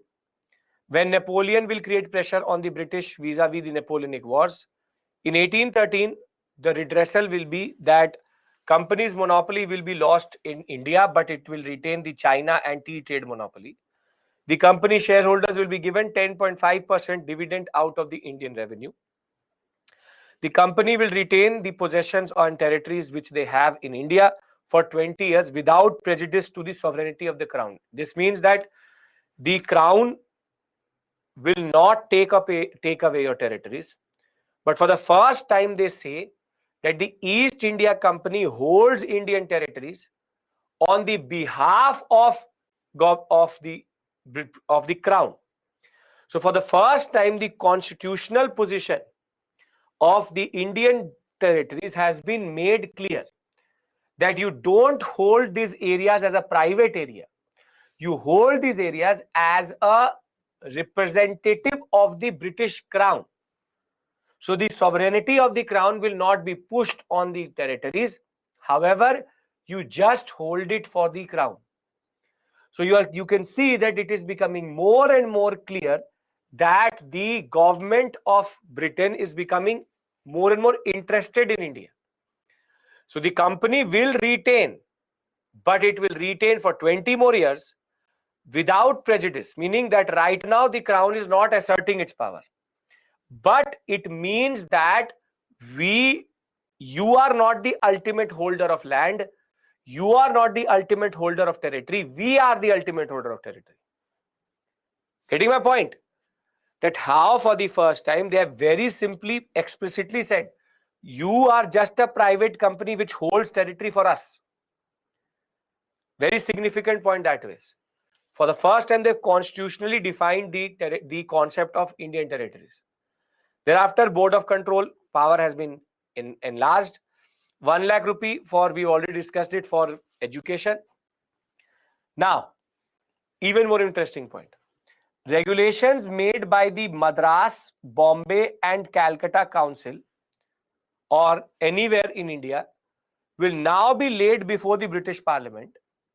And once the British Parliament approves, then only it can become an act in India.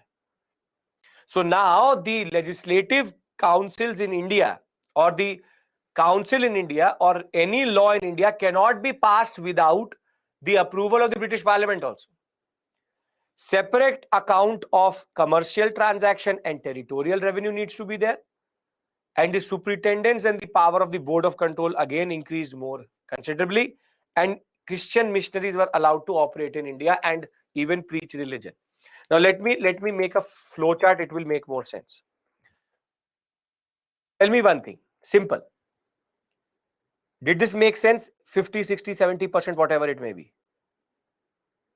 Yes. Now you see how it actually looks in a way of a structure.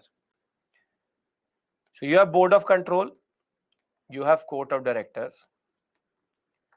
They operate via Governor General of Bengal, who then operates via Governor of Bombay and Governor of Madras. The first change for us is that laws made laws made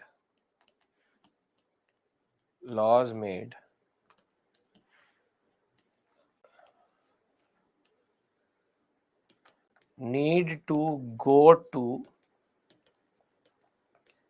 the British Parliament for approval. Only when they approve, it becomes a law. First point. Second point, Board of Control and Court of Directors need to maintain separate accounts. The commercial and the revenue accounts should be different. Further, now the whole East India Company is going to transfer 10.5% dividend to shareholders. Shareholders are British people, and the Indian monopoly is lost. China is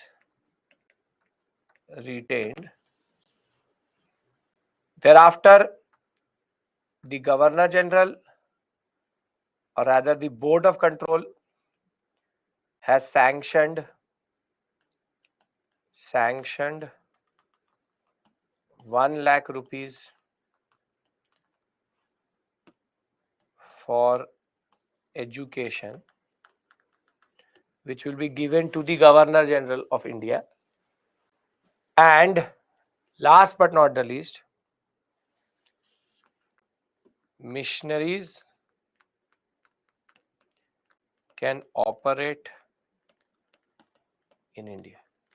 Are these 6 points clear now that you see it? Because I know when you read it, it makes no sense. Is this clear? Then I give you the code and we move to 1833. Second point is that previously there used to be one account in which Court of Directors money used to also come, which is commercial revenue used to also come, and the Indian revenue used to come. They want to separate it. Why are they allowing missionaries? Because there was again a major demand for allowing missionaries to come to India. First point is that any law which is made by these three has to go to the British Parliament, then has to come back to become a law in India itself. BOC COD confusing. Why they get paid by government and why their power increased?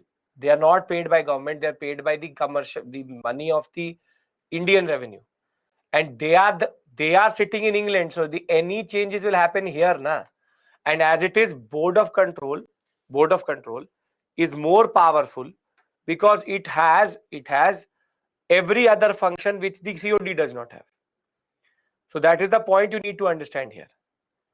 So there are no councils. Deepika, there's no councils. In the Governor of Bombay and the Governor of Madras makes the laws. Okay. First point is any law made by any of these bodies has to be approved by the British Parliament. So imagine that every state in India, before they make a law, has to send it to the center. Right? Getting my point? Is this making sense? I have to be more clear. Mohammed, we are coming to that. That is 1833. Okay. So now let's make a code for this. The code here is going to be 33. So you make it not 13.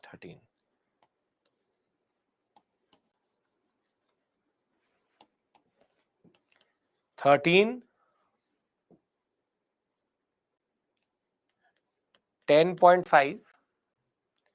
Write the numbers together, you will remember it more. 13, 10.5, 1L Edu, mission,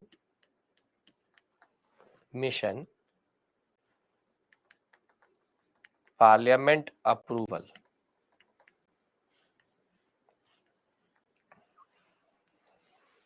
Get it? 1813, 10.5% dividend, 1 lakh education, mission parliamentary approval. So missionary parliamentary approval for law. See, separate account you can remember, mission parliamentary approval law.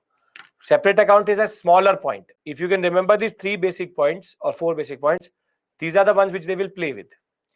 Are getting my point? Oh yes, very good. You can add India gone. I'll make new one. See, 13. Rather you make it like this. Monopoly point is though presumed, but we can add it to this. Why not? 13, 10.5. India gone. Mission Parliament approval. Approve 1 lakh edu. Now clear?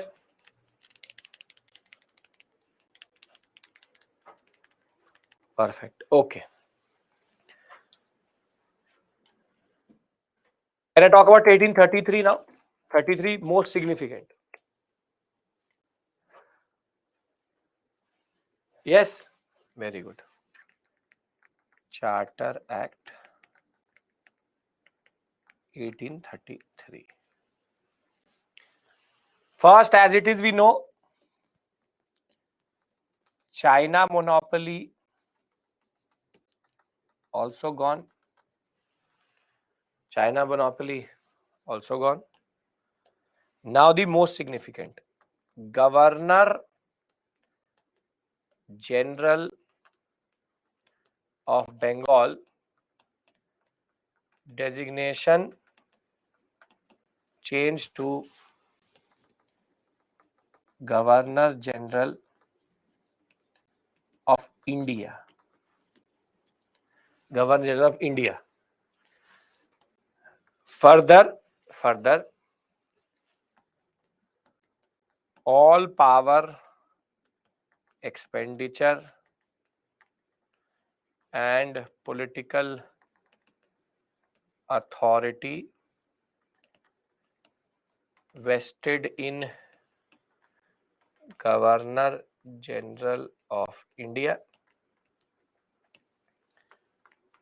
Further legislative centralization as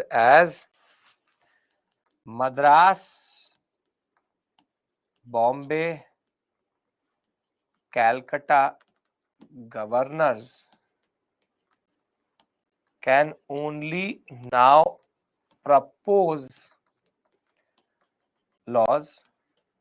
Law-making only Governor General of India plus 3 council. So now the 3 provinces, the 3 presidencies cannot even make laws. They can propose that we need a law like this. And the Governor General of India is going to make the law for them, send it to the parliament, get the approval and bring it back. So has the power got concentrated in the Governor General of India position? Yes or no? The Governor General of India now has extreme power. The Governor of Madras, Bombay, and now a new position called Calcutta or Bengal, Governor General of Bengal. The Governor of Madras, Governor of Bombay, Governor of Bengal, because now he's become Governor General of India. So the power of the Governor of Bengal is separated. They have no power to do anything. They have no power to do anything. So these 4 changes again are seen as the major provisions of 1833. So I'll read it out, then I will give you the flow chart and then I'll give you the code. Any issue? Further centralization means that now previously, if you see here, they were also making laws. Now this law making power will go away. In the 4th point, what I'm saying, Further legislative centralization means that who were the three does not matter. The three people included a commander-in-chief and two people more who helped him. Simple point of the matter is that now the power of the Governor General has been changed. The Governor of Bengal is going to be separate, and Governor General of India is going to become one man who controls all of Indian territories. I'll give you the structure, don't worry about it. Let us read it out and then I'll give you the structure in the flow chart manner. So again, for another 20 years, there has been extension of what we call as the charter. Monopoly of China is also lost. All restrictions on European immigrating and acquiring property in India is lifted. So basically now, previously only an East India Company approved person can come to India. Now anybody can come to India, anybody can come and buy land. Further, India financial, legislative, administrative centralization. The Governor General was now given the power to superintend, control, direct military affairs of the company. Bengal, Bombay, Madras, all territories were placed under the complete control of the Governor General of India. All revenue to be raised in the name of the Governor General. The drastic deprivation of legislative powers of the Madras, Bombay and Bengal governors, as they now could only propose laws to the Governor General of India. A law member was added to the council of the Governor General to give him basic idea of laws itself. Now, this is the joke of the century which they introduced before this concept. No Indian citizen was to be denied employment under the company on the basis of religion, color, birth, descent. Although in reality, they never gave any employment to Indians only. So they said that we will not discriminate, but that is what they do. And they also said that we need to remove slavery from India, and that is going to happen in 1843. Only I'll tell you that when I'll discuss social justice reform movement. Now, let me give you the structure. Think of it like this. See, in 1813 and in 1833, how does the whole structure change? Can I do this? Come on. There's nothing here. Again, smaller changes. See, the structure was this. Board of Control, Court of Directors, working via the Governor General of Bengal plus 3 members, and he has Governor of Madras and Governor of Bombay under him. Now the structure is even more interesting. The structure is Board of Control, Court of Directors. They operate via Governor General of India plus his 3 members plus 1 more member added, law member, and he will then operate via Governor of Bengal, Governor of Madras and Governor of Bombay.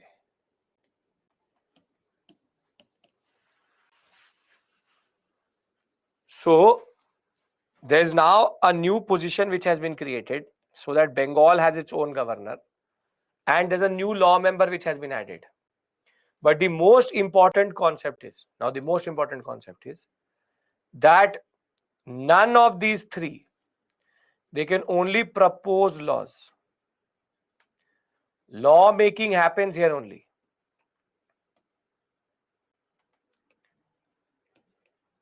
And which the law will be sent to the parliament and the parliament will send it back. So the power of Bengal is reduced in a way, but that position was not there. Are we clear? Come on.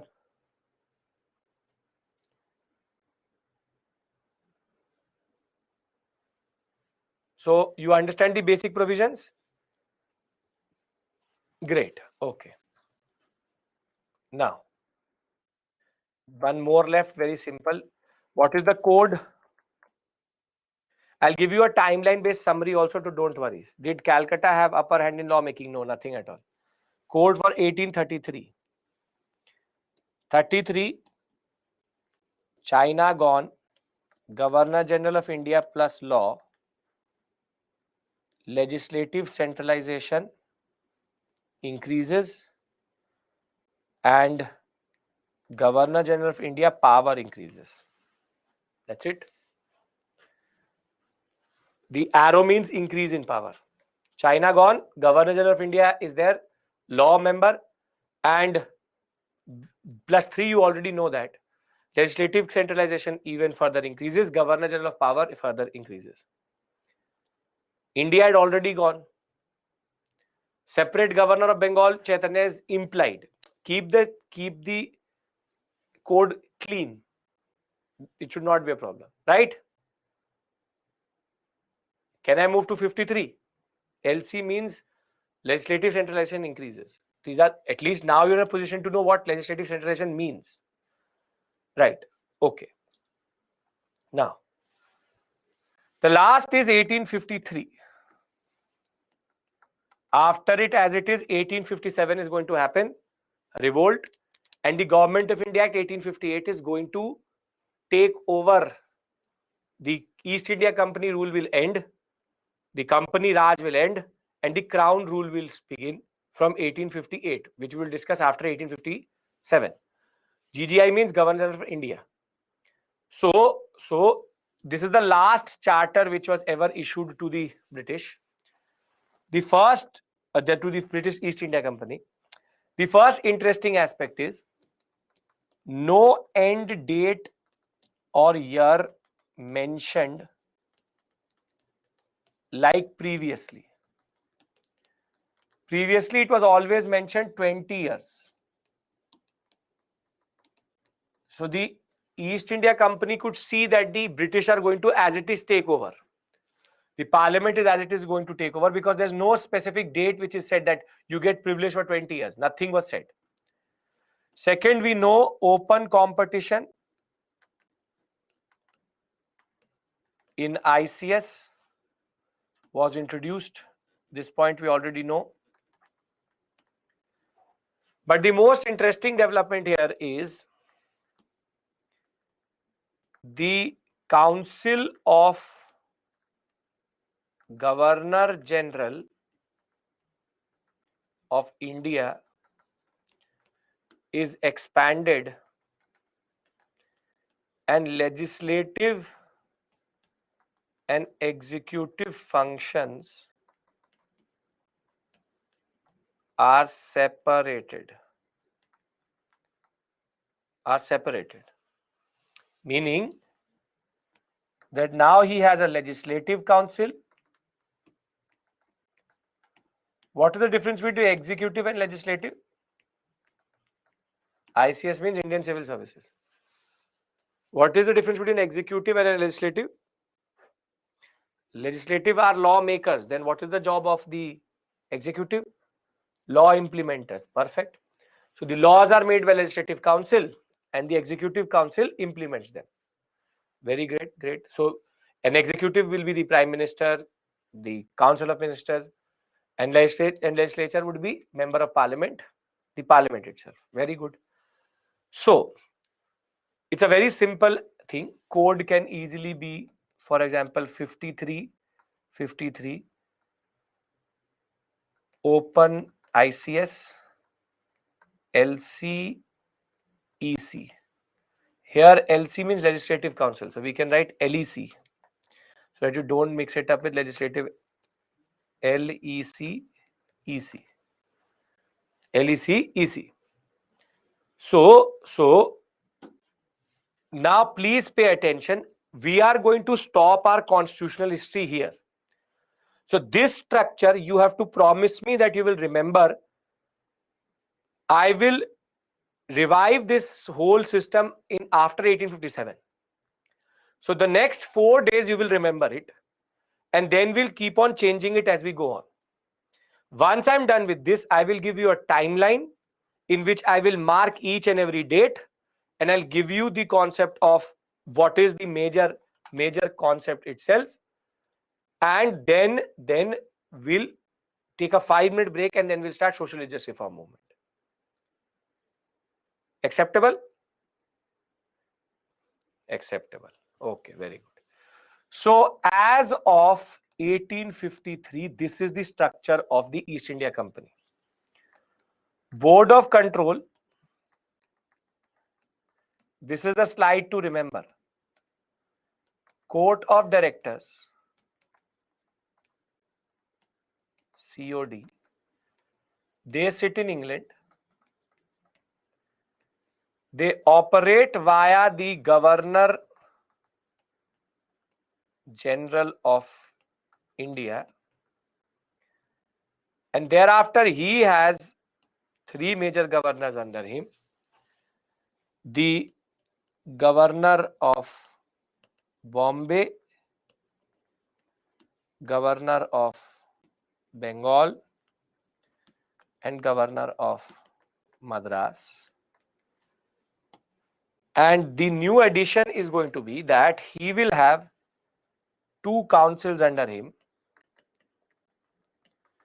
Executive Council and Legislative Council. Can you remember this for 4, 5, 6 days? Yes? Great. So I hope that you have seen how slowly but surely the structure was changing and evolving, becoming more and more what we call as in a way complex, and the power of the parliament was increasing further, right? Right. Okay. Now we need to revise. Let's revise.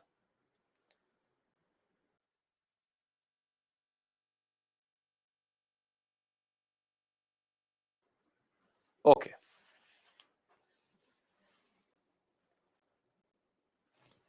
You're asking me what? Okay. First Governance of India, Bentic. I'll give you that set. When I'm done with, I'll add Canning to it, and then it will become complete. First Governor of Bengal is Clive. Second Governor is the first Governor General of Bengal is Hastings. First Governor General of India is Bentic.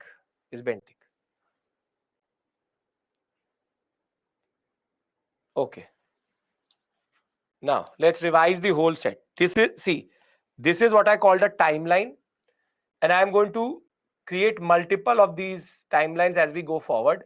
And this is how you will also revise when you will revise for your preparation. If you can do that, it will help you immensely in retaining a lot of things for the exam. Okay. So, Clive, Hastings, Benting, and Canning, yes. 1773, 1784, 1793, 1813. We can open it up, I think. 1 second.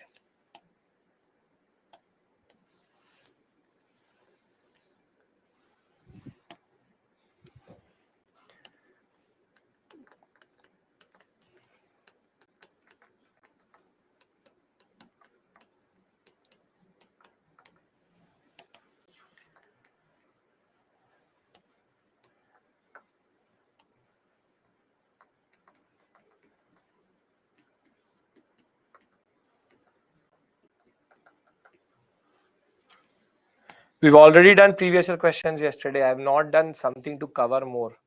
Okay.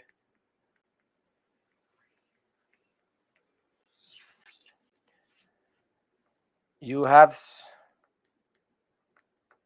Governor General of Bengal, legislative centralization, Madras and Bombay subordinated, Supreme Court. Thereafter, Pitt's India Act. This is called Regulating Act. Board of Control created.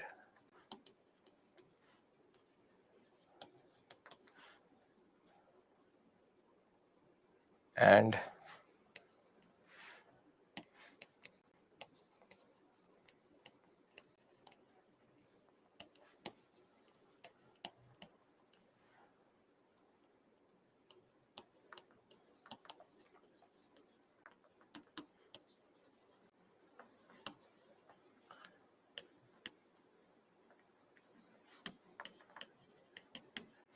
okay.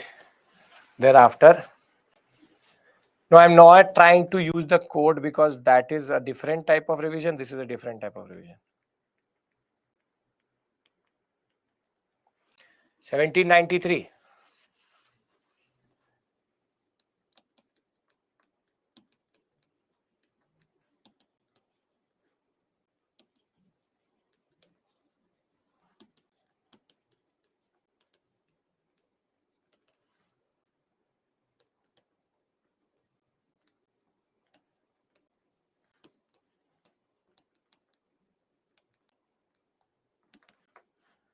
Any other point?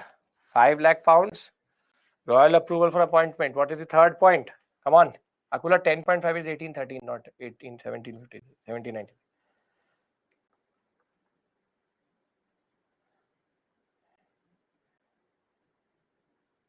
20 years clause, okay. Now you're mixing. See, this is why I've given you codes. We only write the one which is important. We only write transfer, company license, royal approval, Indian revenue expense. So we don't mix it up. We don't mix it up. We keep it very simple.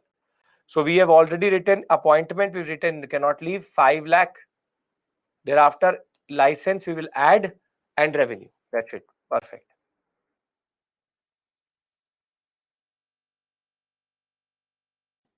Indian revenue to pay for home government and licenses given to Indian traders.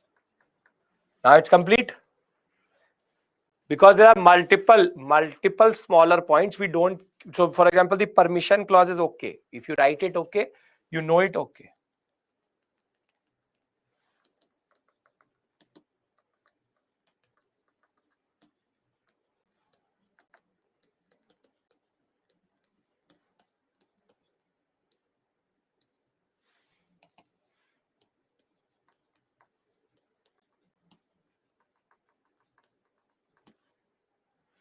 Indian monopoly gone. Missionary 10.5% transfer of dividend.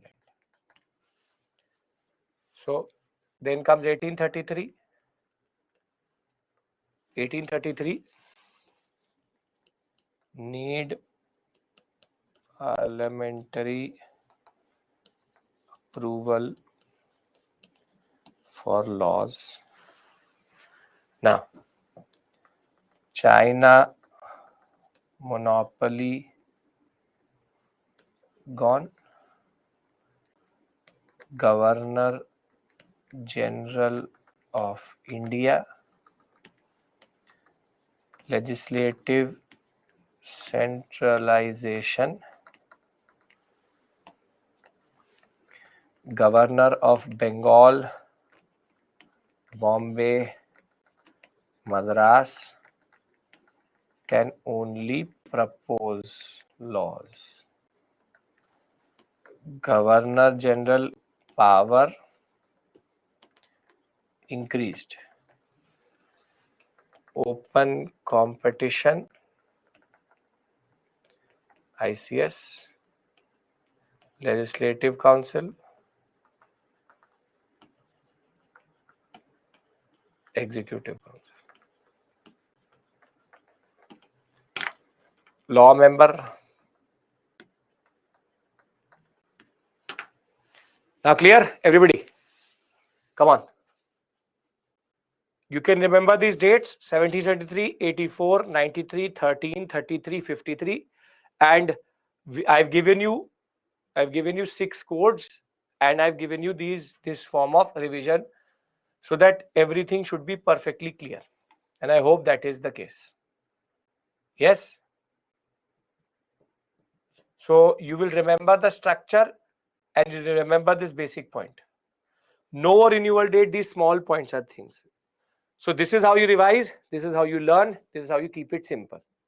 Any small point you want to remember, sure, just revise once and you will never forget it. Right? Okay. Can I give you a 5-minute break? Government of India Act 1935. Why will I do it here? For doing Government of India Act, see, legislative centralization, I've given you a slide here also. 1773, Governor General of Bengal position has been created, so the jurisdiction is taken away. Joint government run by Crown and Company was established. 1813, company monopoly gone, board of control power increases. By 1833, full control is taken. Now, the ones which are left now, I will do when I will reach in the national movement. 1858, 1861, 1892, 1909, 1919, and 1935.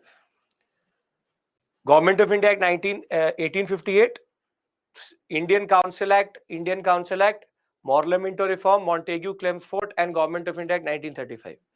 This we will do as we go on further. Hariom, what it means is that the council does not make laws. The law making members of the council separated from executive council.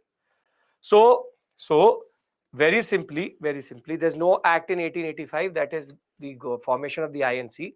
The simple point of the matter is this I will do when I will discuss with you the concept of national movement. So as soon as 1858 will be over, I will discuss 1858 Act. 1857 will be over, we'll discuss 1858. Council Acts I will do as we go on in the national movement. Clear, everybody? No issues? And the same way I've given you a summary here, I'll give it to you there also. But they are much more complex laws than actually what we know. This is much easier in that way. So let's take a break here. We'll be back at 8:45. When we are back at 8:45, we start the most important but very heavy module, social religious reform movement. Right? Okay. I leave you here. 5 minutes. Take a break. See you.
Okay.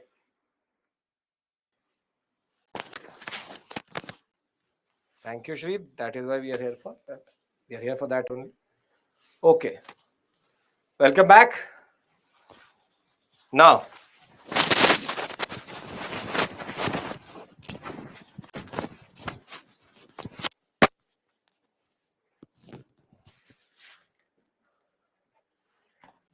no issues, Nikita. I hope you're following the basic things we are doing here.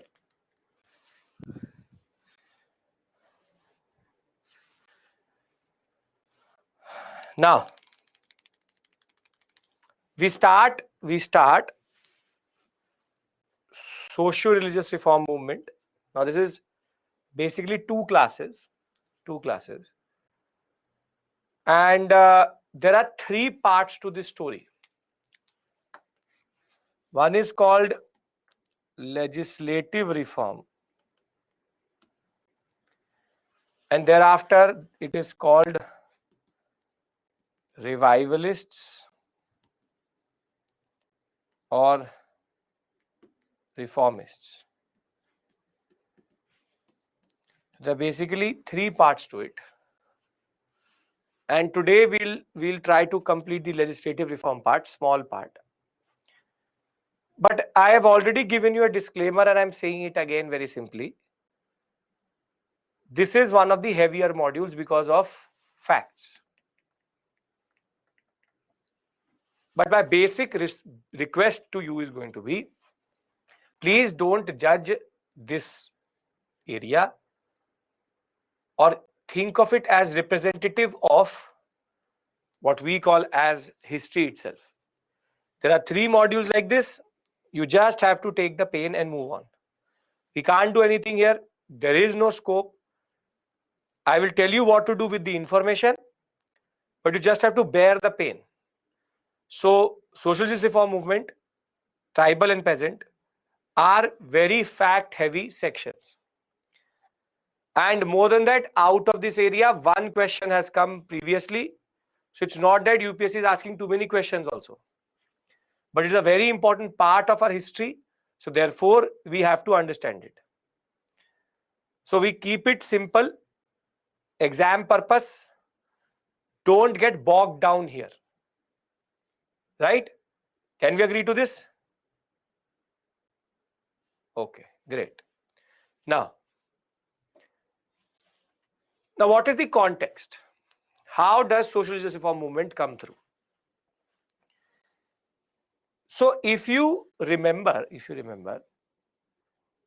we discussed the advent of the British in India. We discussed the expansion of British in India. We understood the consolidation of British in India. Then we understood the economic exploitation.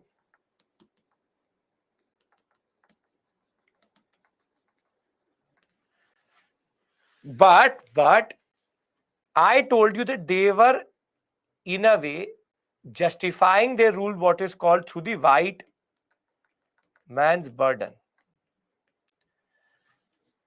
This is the justification. The justification of their rule was white man's burden. Now, part of this justification are 2 points.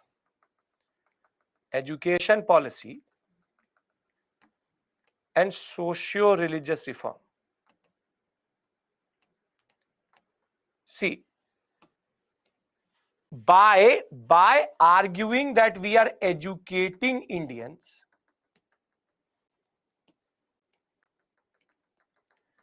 they were fulfilling their justification. But an unintended consequence of the education policy was reform movement. So the education policy produces socio-religious reform movement. It will also produce one more channel which we will discuss later, nationalism and resistance. But that is for next week. We have to take a detour and understand the social policy of the British. The social policy of the British. Wherein basically the context was that the education policy is going to become the social justice reform movement, but the interesting fact behind it is even more interesting. So we understand that education is connected to social justice reform movement. We understand that. Okay, come on, we understand this point. Now you see how the British created a certain argument. Why did we start to reform ourselves? See, the British came to India and they said that we are barbarians, we are savages, we are uncivilized. This is what they started to say, that you are a barbarian, you are a savage, you are uncivilized. That is why our presence here in India is important. But then an Indian came and said to the Britisher, how? Kaise? How are we barbarians, savages, and uncivilized? To that question, the British said that the superiority and development of a civilization is marked by position of the women of the society. Though the English are not very good with their own women position, but they said that, okay, position of women in the society is a civilizational indicator of who is superior. Of who is superior. We said, okay. So then the British showed us an ugly image in a mirror. The British took out this white man's burden mirror and showed the Indians their face. And in that mirror, we saw dowry, sati, infanticide, no widow remarriage, child marriage, no education for women,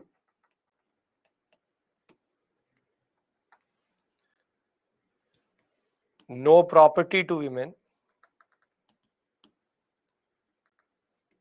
violence. Now the British say, see, this is your true self. Why don't we call you uncivilized? You have the worst position of women in your society. That is why you are needed here. The British then went on further. They said caste system, untouchability, people having no access. So now there's a major justification which the British are now showing to the Indians. Why are you here? We are here for this. We are here because your women are in a very bad position. Why are you here? Because your depressed classes are in a very bad position. Why are you here? Because you are uncivilized, and this is why our presence is justified. Our presence is justified. This is the harsh reality of the fact that when the British came, the fact of the matter is that Indian women's position was extremely bad, and now this will become the moral justification. Moral justification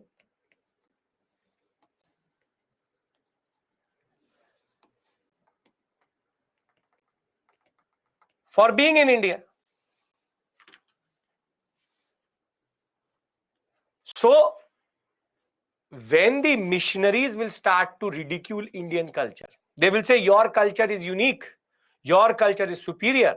Your culture is where you burn your women on the funerary pyre of the husband itself. The aspect here is very, very simple. The fact of the matter is, we will say, no, we are civilizationally better. How? Show us. So please understand this basic point, that socio-religious reform was a product of a critique of Indian society by the British, and when the harsh reality will come through, then the educated Indians will produce the reform movement. Because the British only reformed three things. The British only touched three things: infanticide, sati, and slavery. Nothing more. They were not ready to touch anything more. Rather, it will be the educated Indians who will take up the reform movement. But remember one thing, this reform movement is because of the image. Infanticide is I'll tell you what is infanticide, don't worry. When you kill a child, girl child, the basic point of the matter is that the harsh reality, when it comes through, then everything becomes clear. Then everything becomes clear.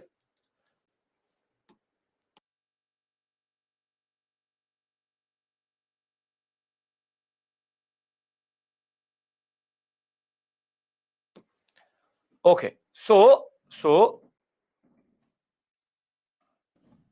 it would be safe to say that education, gender, superstition, sati, widow, child marriage, female infanticide, dowry system, are these issues prevalent in India during the British period, colonial period? Yes, they are.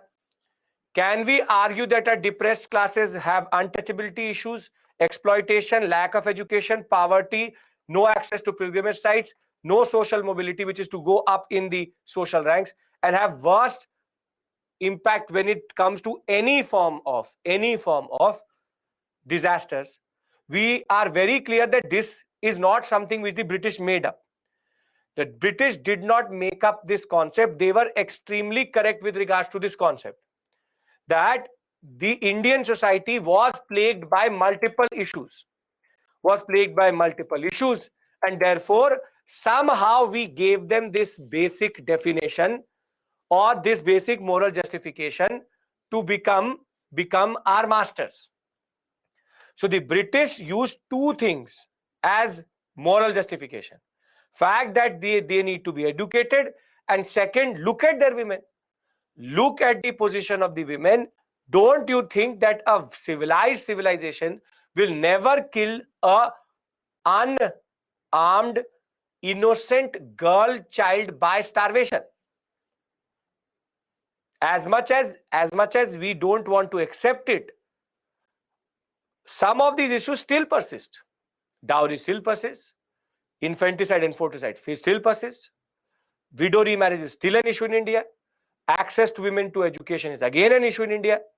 So the concept is that we have not come a very long way. We've come a way, or we've come some distance, but there is a very long way to go with regards to gender equality.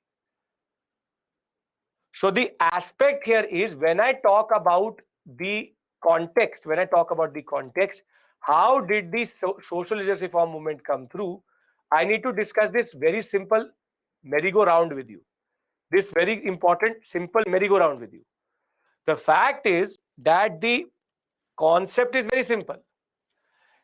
There is a pessimistic approach which the British Christian missionaries and the British show us, that they are critiquing our culture.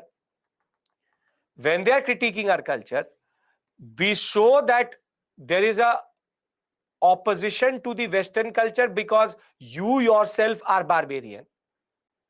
There are prevalent socio-religious ills in India, and the British impact exaggerate them. Therefore, it will be the modern educated class and the middle class intelligentsia which is going to then respond to the pessimistic and the critique of the society. Now, are you able to create a chain? Where does social justice reform come from? Getting my point?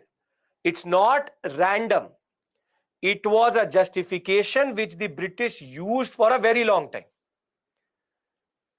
We are barbarians. Civilizational indicator is the position of women. They start to critique. So our middle class intelligentsia responds by the reform movement. It's very simple. Very simple. As I showed you here, very simple. The fact is that the social reform movement is part of the critique, and therefore harsh reality comes through. Educated Indians respond. Can I presume that now you understand the logic of this section? You understand the logic? Perfect. Very simply, again repeating myself, the British said you are white man's burden is there, you are barbarian, savage and uncivilized. We said how? They said civilizational indicator is position of women. Position of women was very bad. So they started to critique Indian society. So harsh realities are now in front of everybody. So the educated Indians will respond by the reform movement. In a way, the British showed us what is the problem.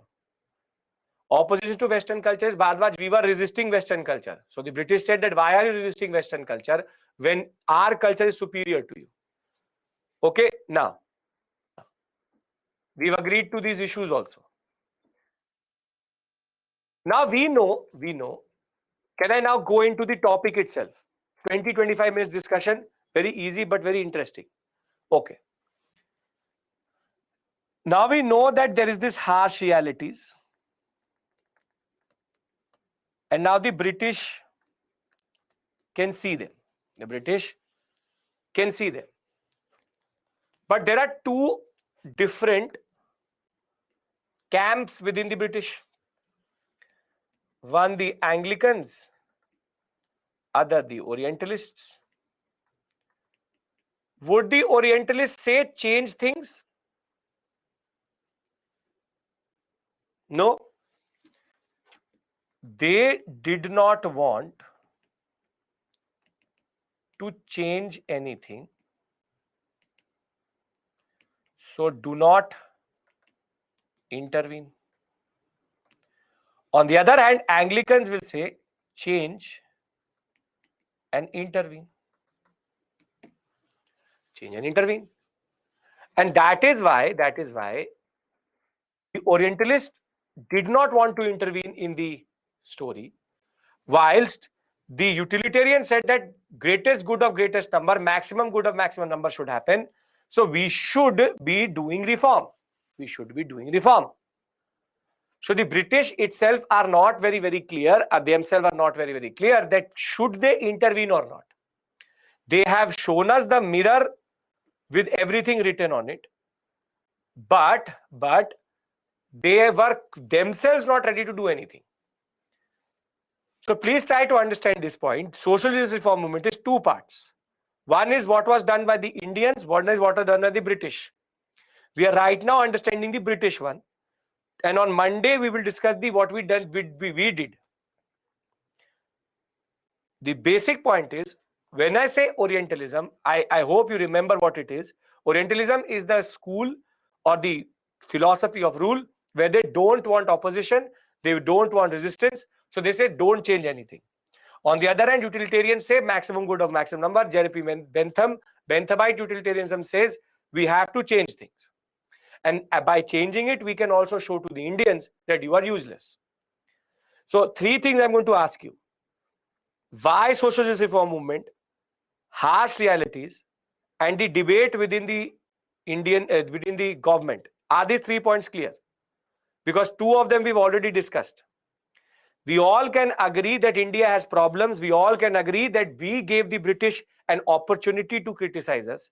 We also gave the British the moral justification for very long time, and the initial intervention is going to be from the British. We will respond to the social justice reform movement, but the basic point is that the British itself is in a debate, should we intervene or not? Okay. Now, Hastings, who's an Orientalist, generally did not intervene. That is why they were criticized quite a lot. And many ideological streams started to argue that you need to modernize and westernize the Indians. And the major opposition is going to come from basically the missionaries. The missionaries will say that they are burning their women and you are not doing anything. So they will start to talk about the superstition, the tyranny of the priest, how Pandits were dominating. And they will say we need to formulate an understanding. And that formulation will become what we call as the early intervention of the British into the society. The social early intervention is based on the critique of Orientalism that you are not doing anything. You're not doing anything. Now, there are two very important points you need to remember. The British are ready to destroy agriculture. The British are ready to exploit India, but they fear resistance. So when we talk about early intervention or when we talk about early social reform, they don't want to touch too much. Even the utilitarians will not try to do too much because they thought that if we are exploiting them, that's okay. But if we'll start to play with their society, then they will start to become more and more pronounced. That is why the early intervention will stop in 1857. After 1857, they never did any reform. Before 1857, the British showed an inclination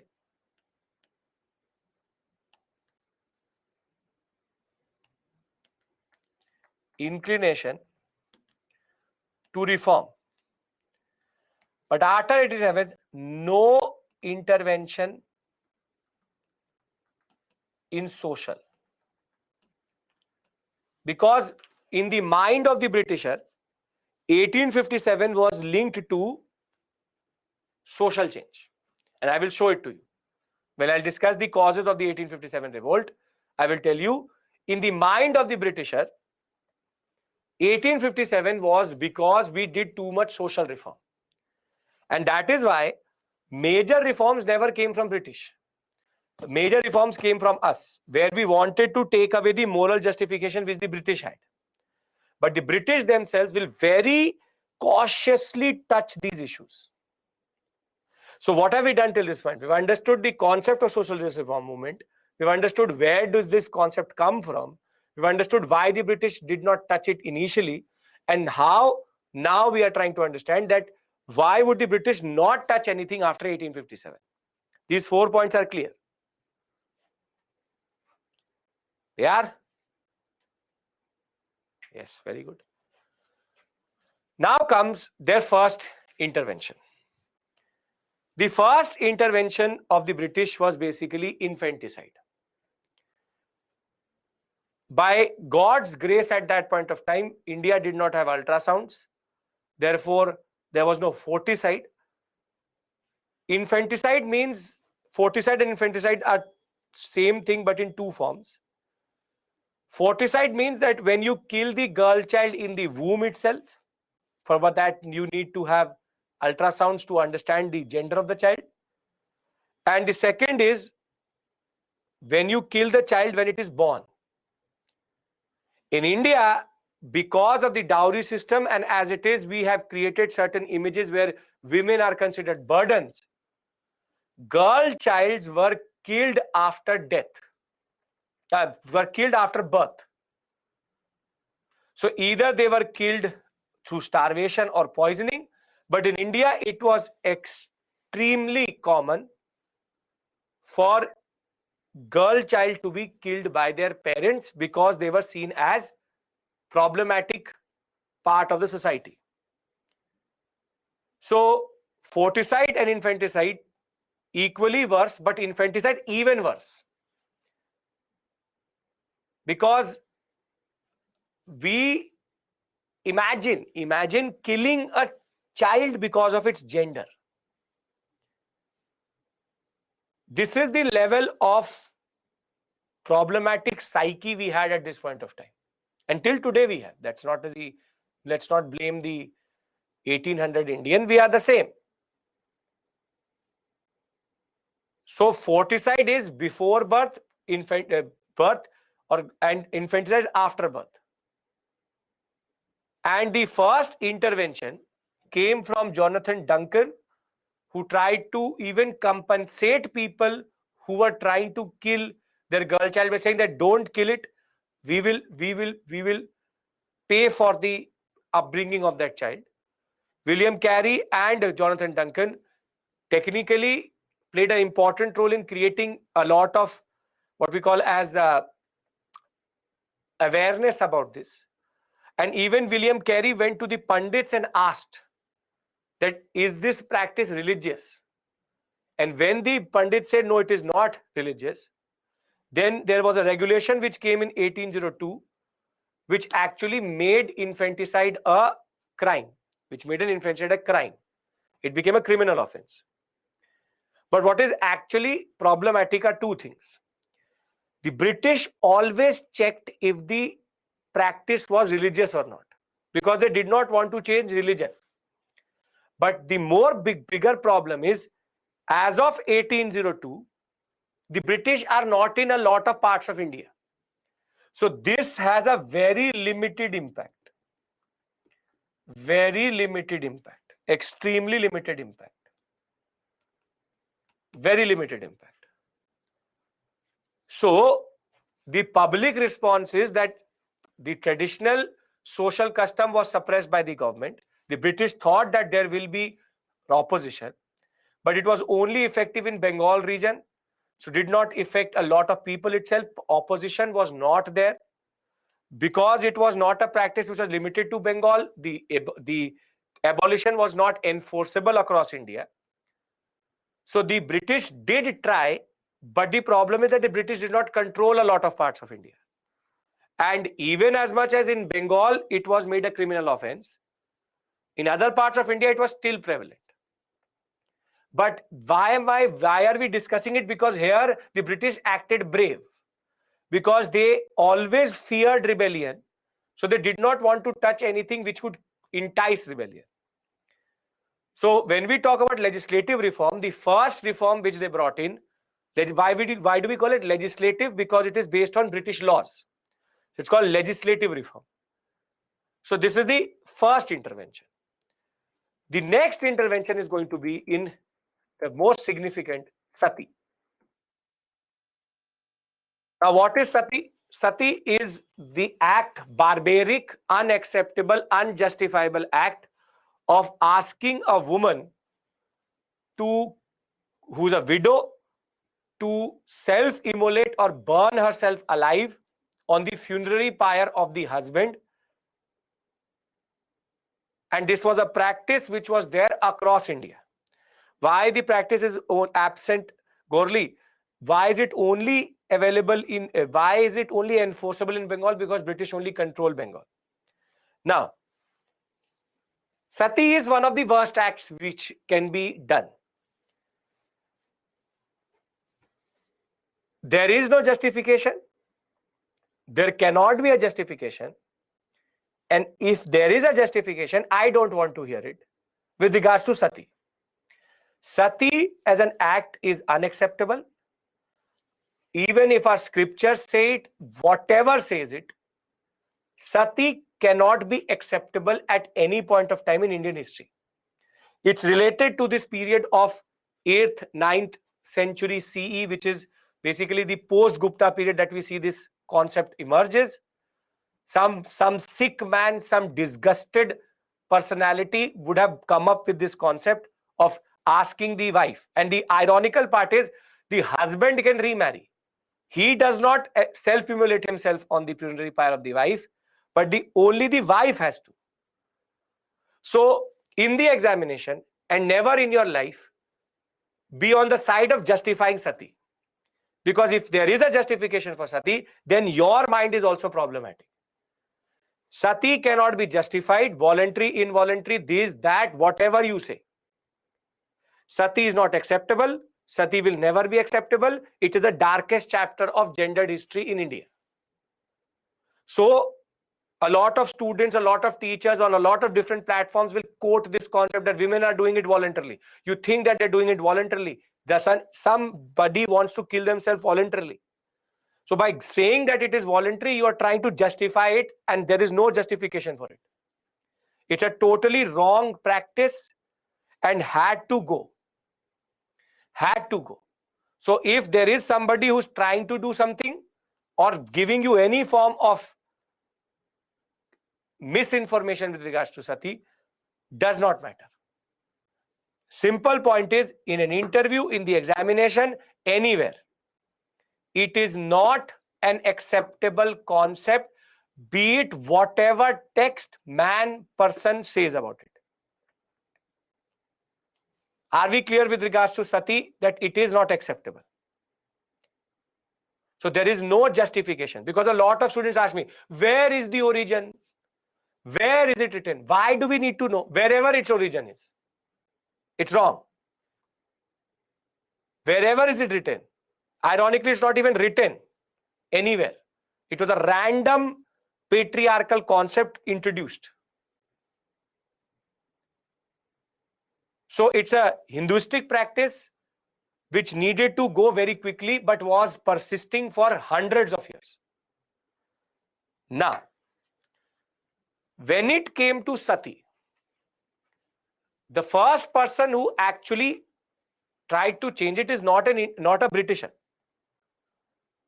Akbar tried to change it, Jahangir tried to change it, Vijayanagara rulers tried to change it, Marathas tried to change it, but the problem was that there was too much of what is called indoctrination that people did not leave it. It would rather be even Alba Kirk who will abolish sati in Goa. There will be multiple officers also of the British who wanted to abolish sati, but the British showed a lot of resistance. British showed a lot of resistance to doing something about it. And the person who actually made them comfortable with the concept of removing sati is actually Raja Ram Mohan Roy. Raja Ram Mohan Roy, why is he considered so important vis-a-vis the history of India? Because he made the British realize that it's okay, you can abolish. It's okay, you can abolish.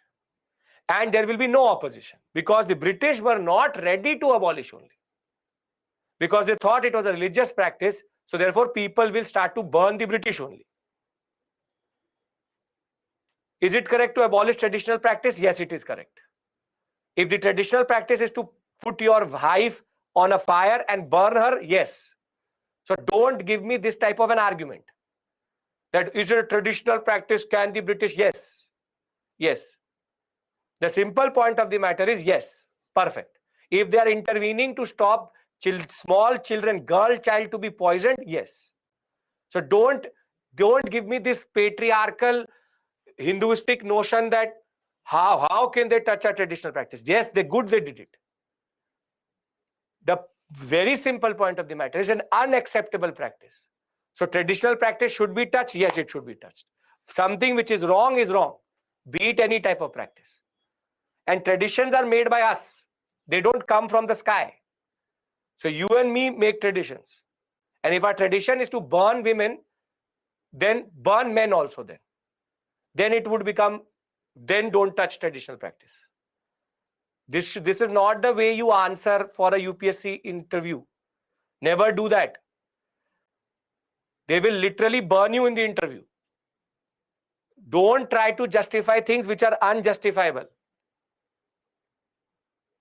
So, sati is something which had to go. Okay.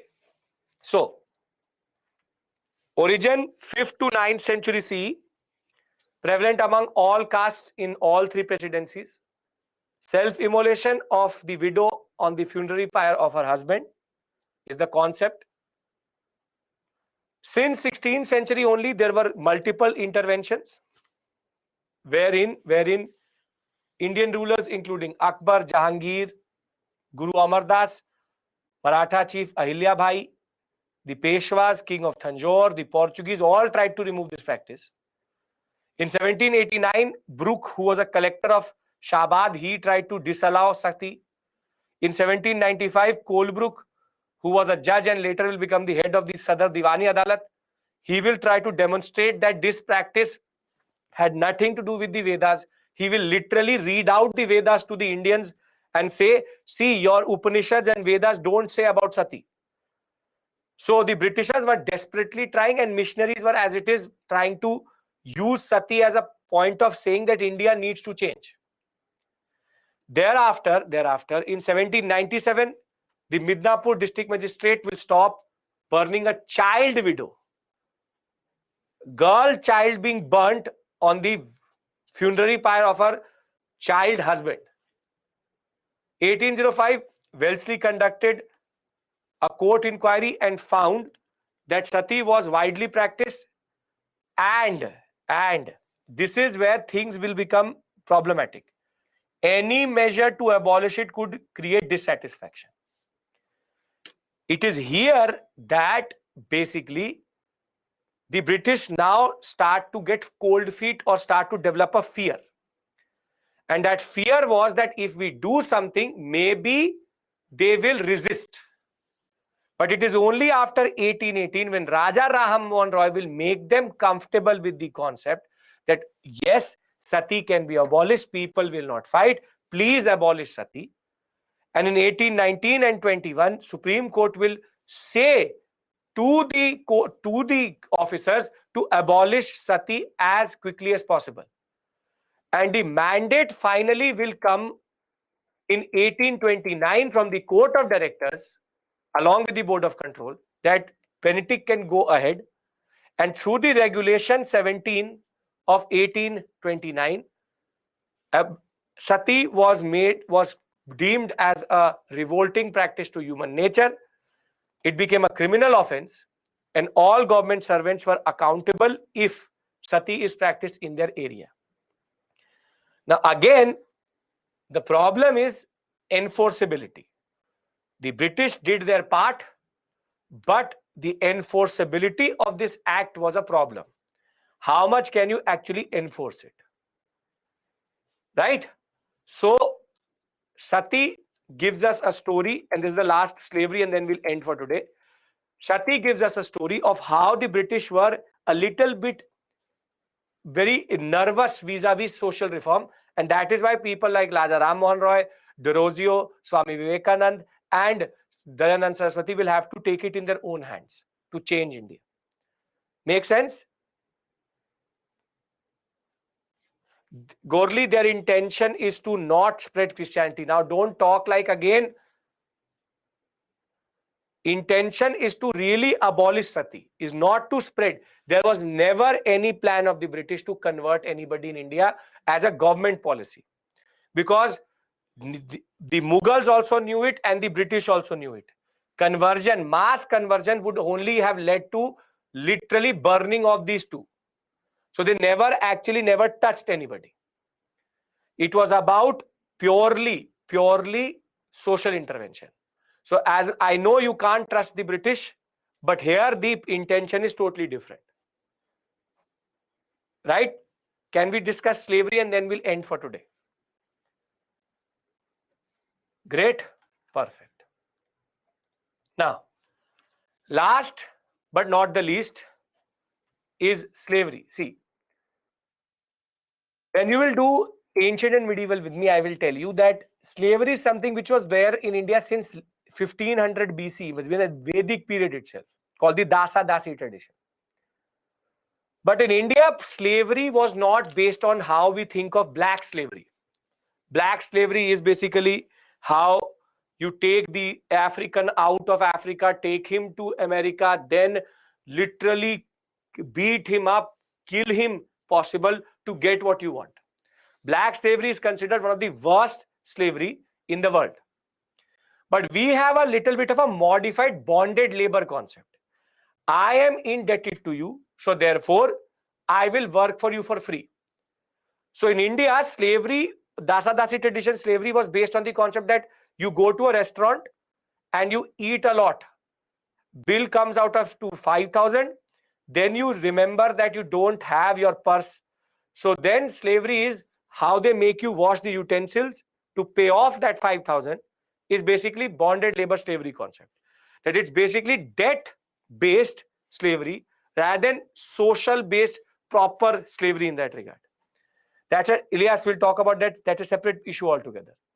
The simple point of the matter is there are also certain communities in which what we have predial slavery. What do you mean by predial slavery?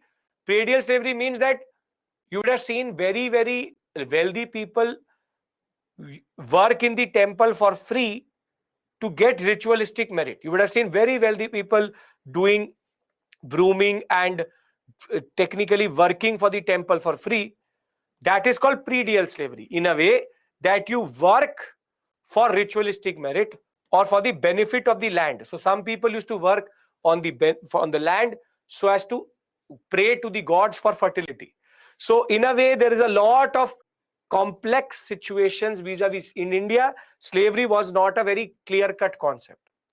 So though there are Arab traders who are selling Africans in India, in famines, people used to go into these markets of debt bondage. And there is also Calcutta and Bombay where there are African slaves being sold. But in India, the concept of slavery is much, much, much more complex, wherein there is great variation in areas and there are people who work for the temples for free in a form of bonded labor for ritualistic merit. So therefore, the main push is going to come in 1813. So what happens is there's a person called William Wilberforce who's going to abolish slavery across the world. He will also talk about India. And all slave trade, meaning slavery, the black slaves being sold, that will stop in 1820 in all British areas. But in India, there will be a delay. The delay is that though 1833 charter said that government should pay attention to slaves, it is only in Indian Slavery Act of 1843 that slavery will be abolished, wherein sale of a person is going to be banned and selling and buying of slave is going to be considered a criminal offense. But this does not mean that in India bonded labor system ended. Unfortunately, you would know in a lot of different industries still today in India, there is bonded labor. One of the brick industry and in the construction sector, still bonded labors are used. So the British intervention, and this is the last point I'm going to say to you, the three British interventions, except for Sati, were very minimal and very, very cautious. Sati showed us the nervousness of the British vis-a-vis changing a religious practice, or rather, we will not say religious practice, a practice prevalent in India. And therefore, when we come back on Monday, you will see how Indians will take the onus of changing India. So, before I end, today we've discussed constitutional history, the basic commissions of education, and we've started social justice reform movement. I hope all of this is clear. If it is, have a very, very good and productive weekend. And tomorrow, you don't, if you are technically taking the weekend batch, there is no class. So Eid Mubarak to everybody. And very simply, and happy Akshay Tritiya to everybody. So first and foremost, no weekend class tomorrow. Tomorrow is a holiday if you're taking weekend batch. If not, enjoy. But remember, on Monday, Tuesday and Wednesday, we will be in a little bit of pain, but I hope that you are ready to, in a way, bear that pain. So thank you so much. Eid Mubarak. Happy Akshay Tritiya to everybody. And I hope everything is making sense generally. Thank you. Take care. And bye-bye. The SME is there for the next half an hour to answer any of your questions. Thank you. Bye-bye.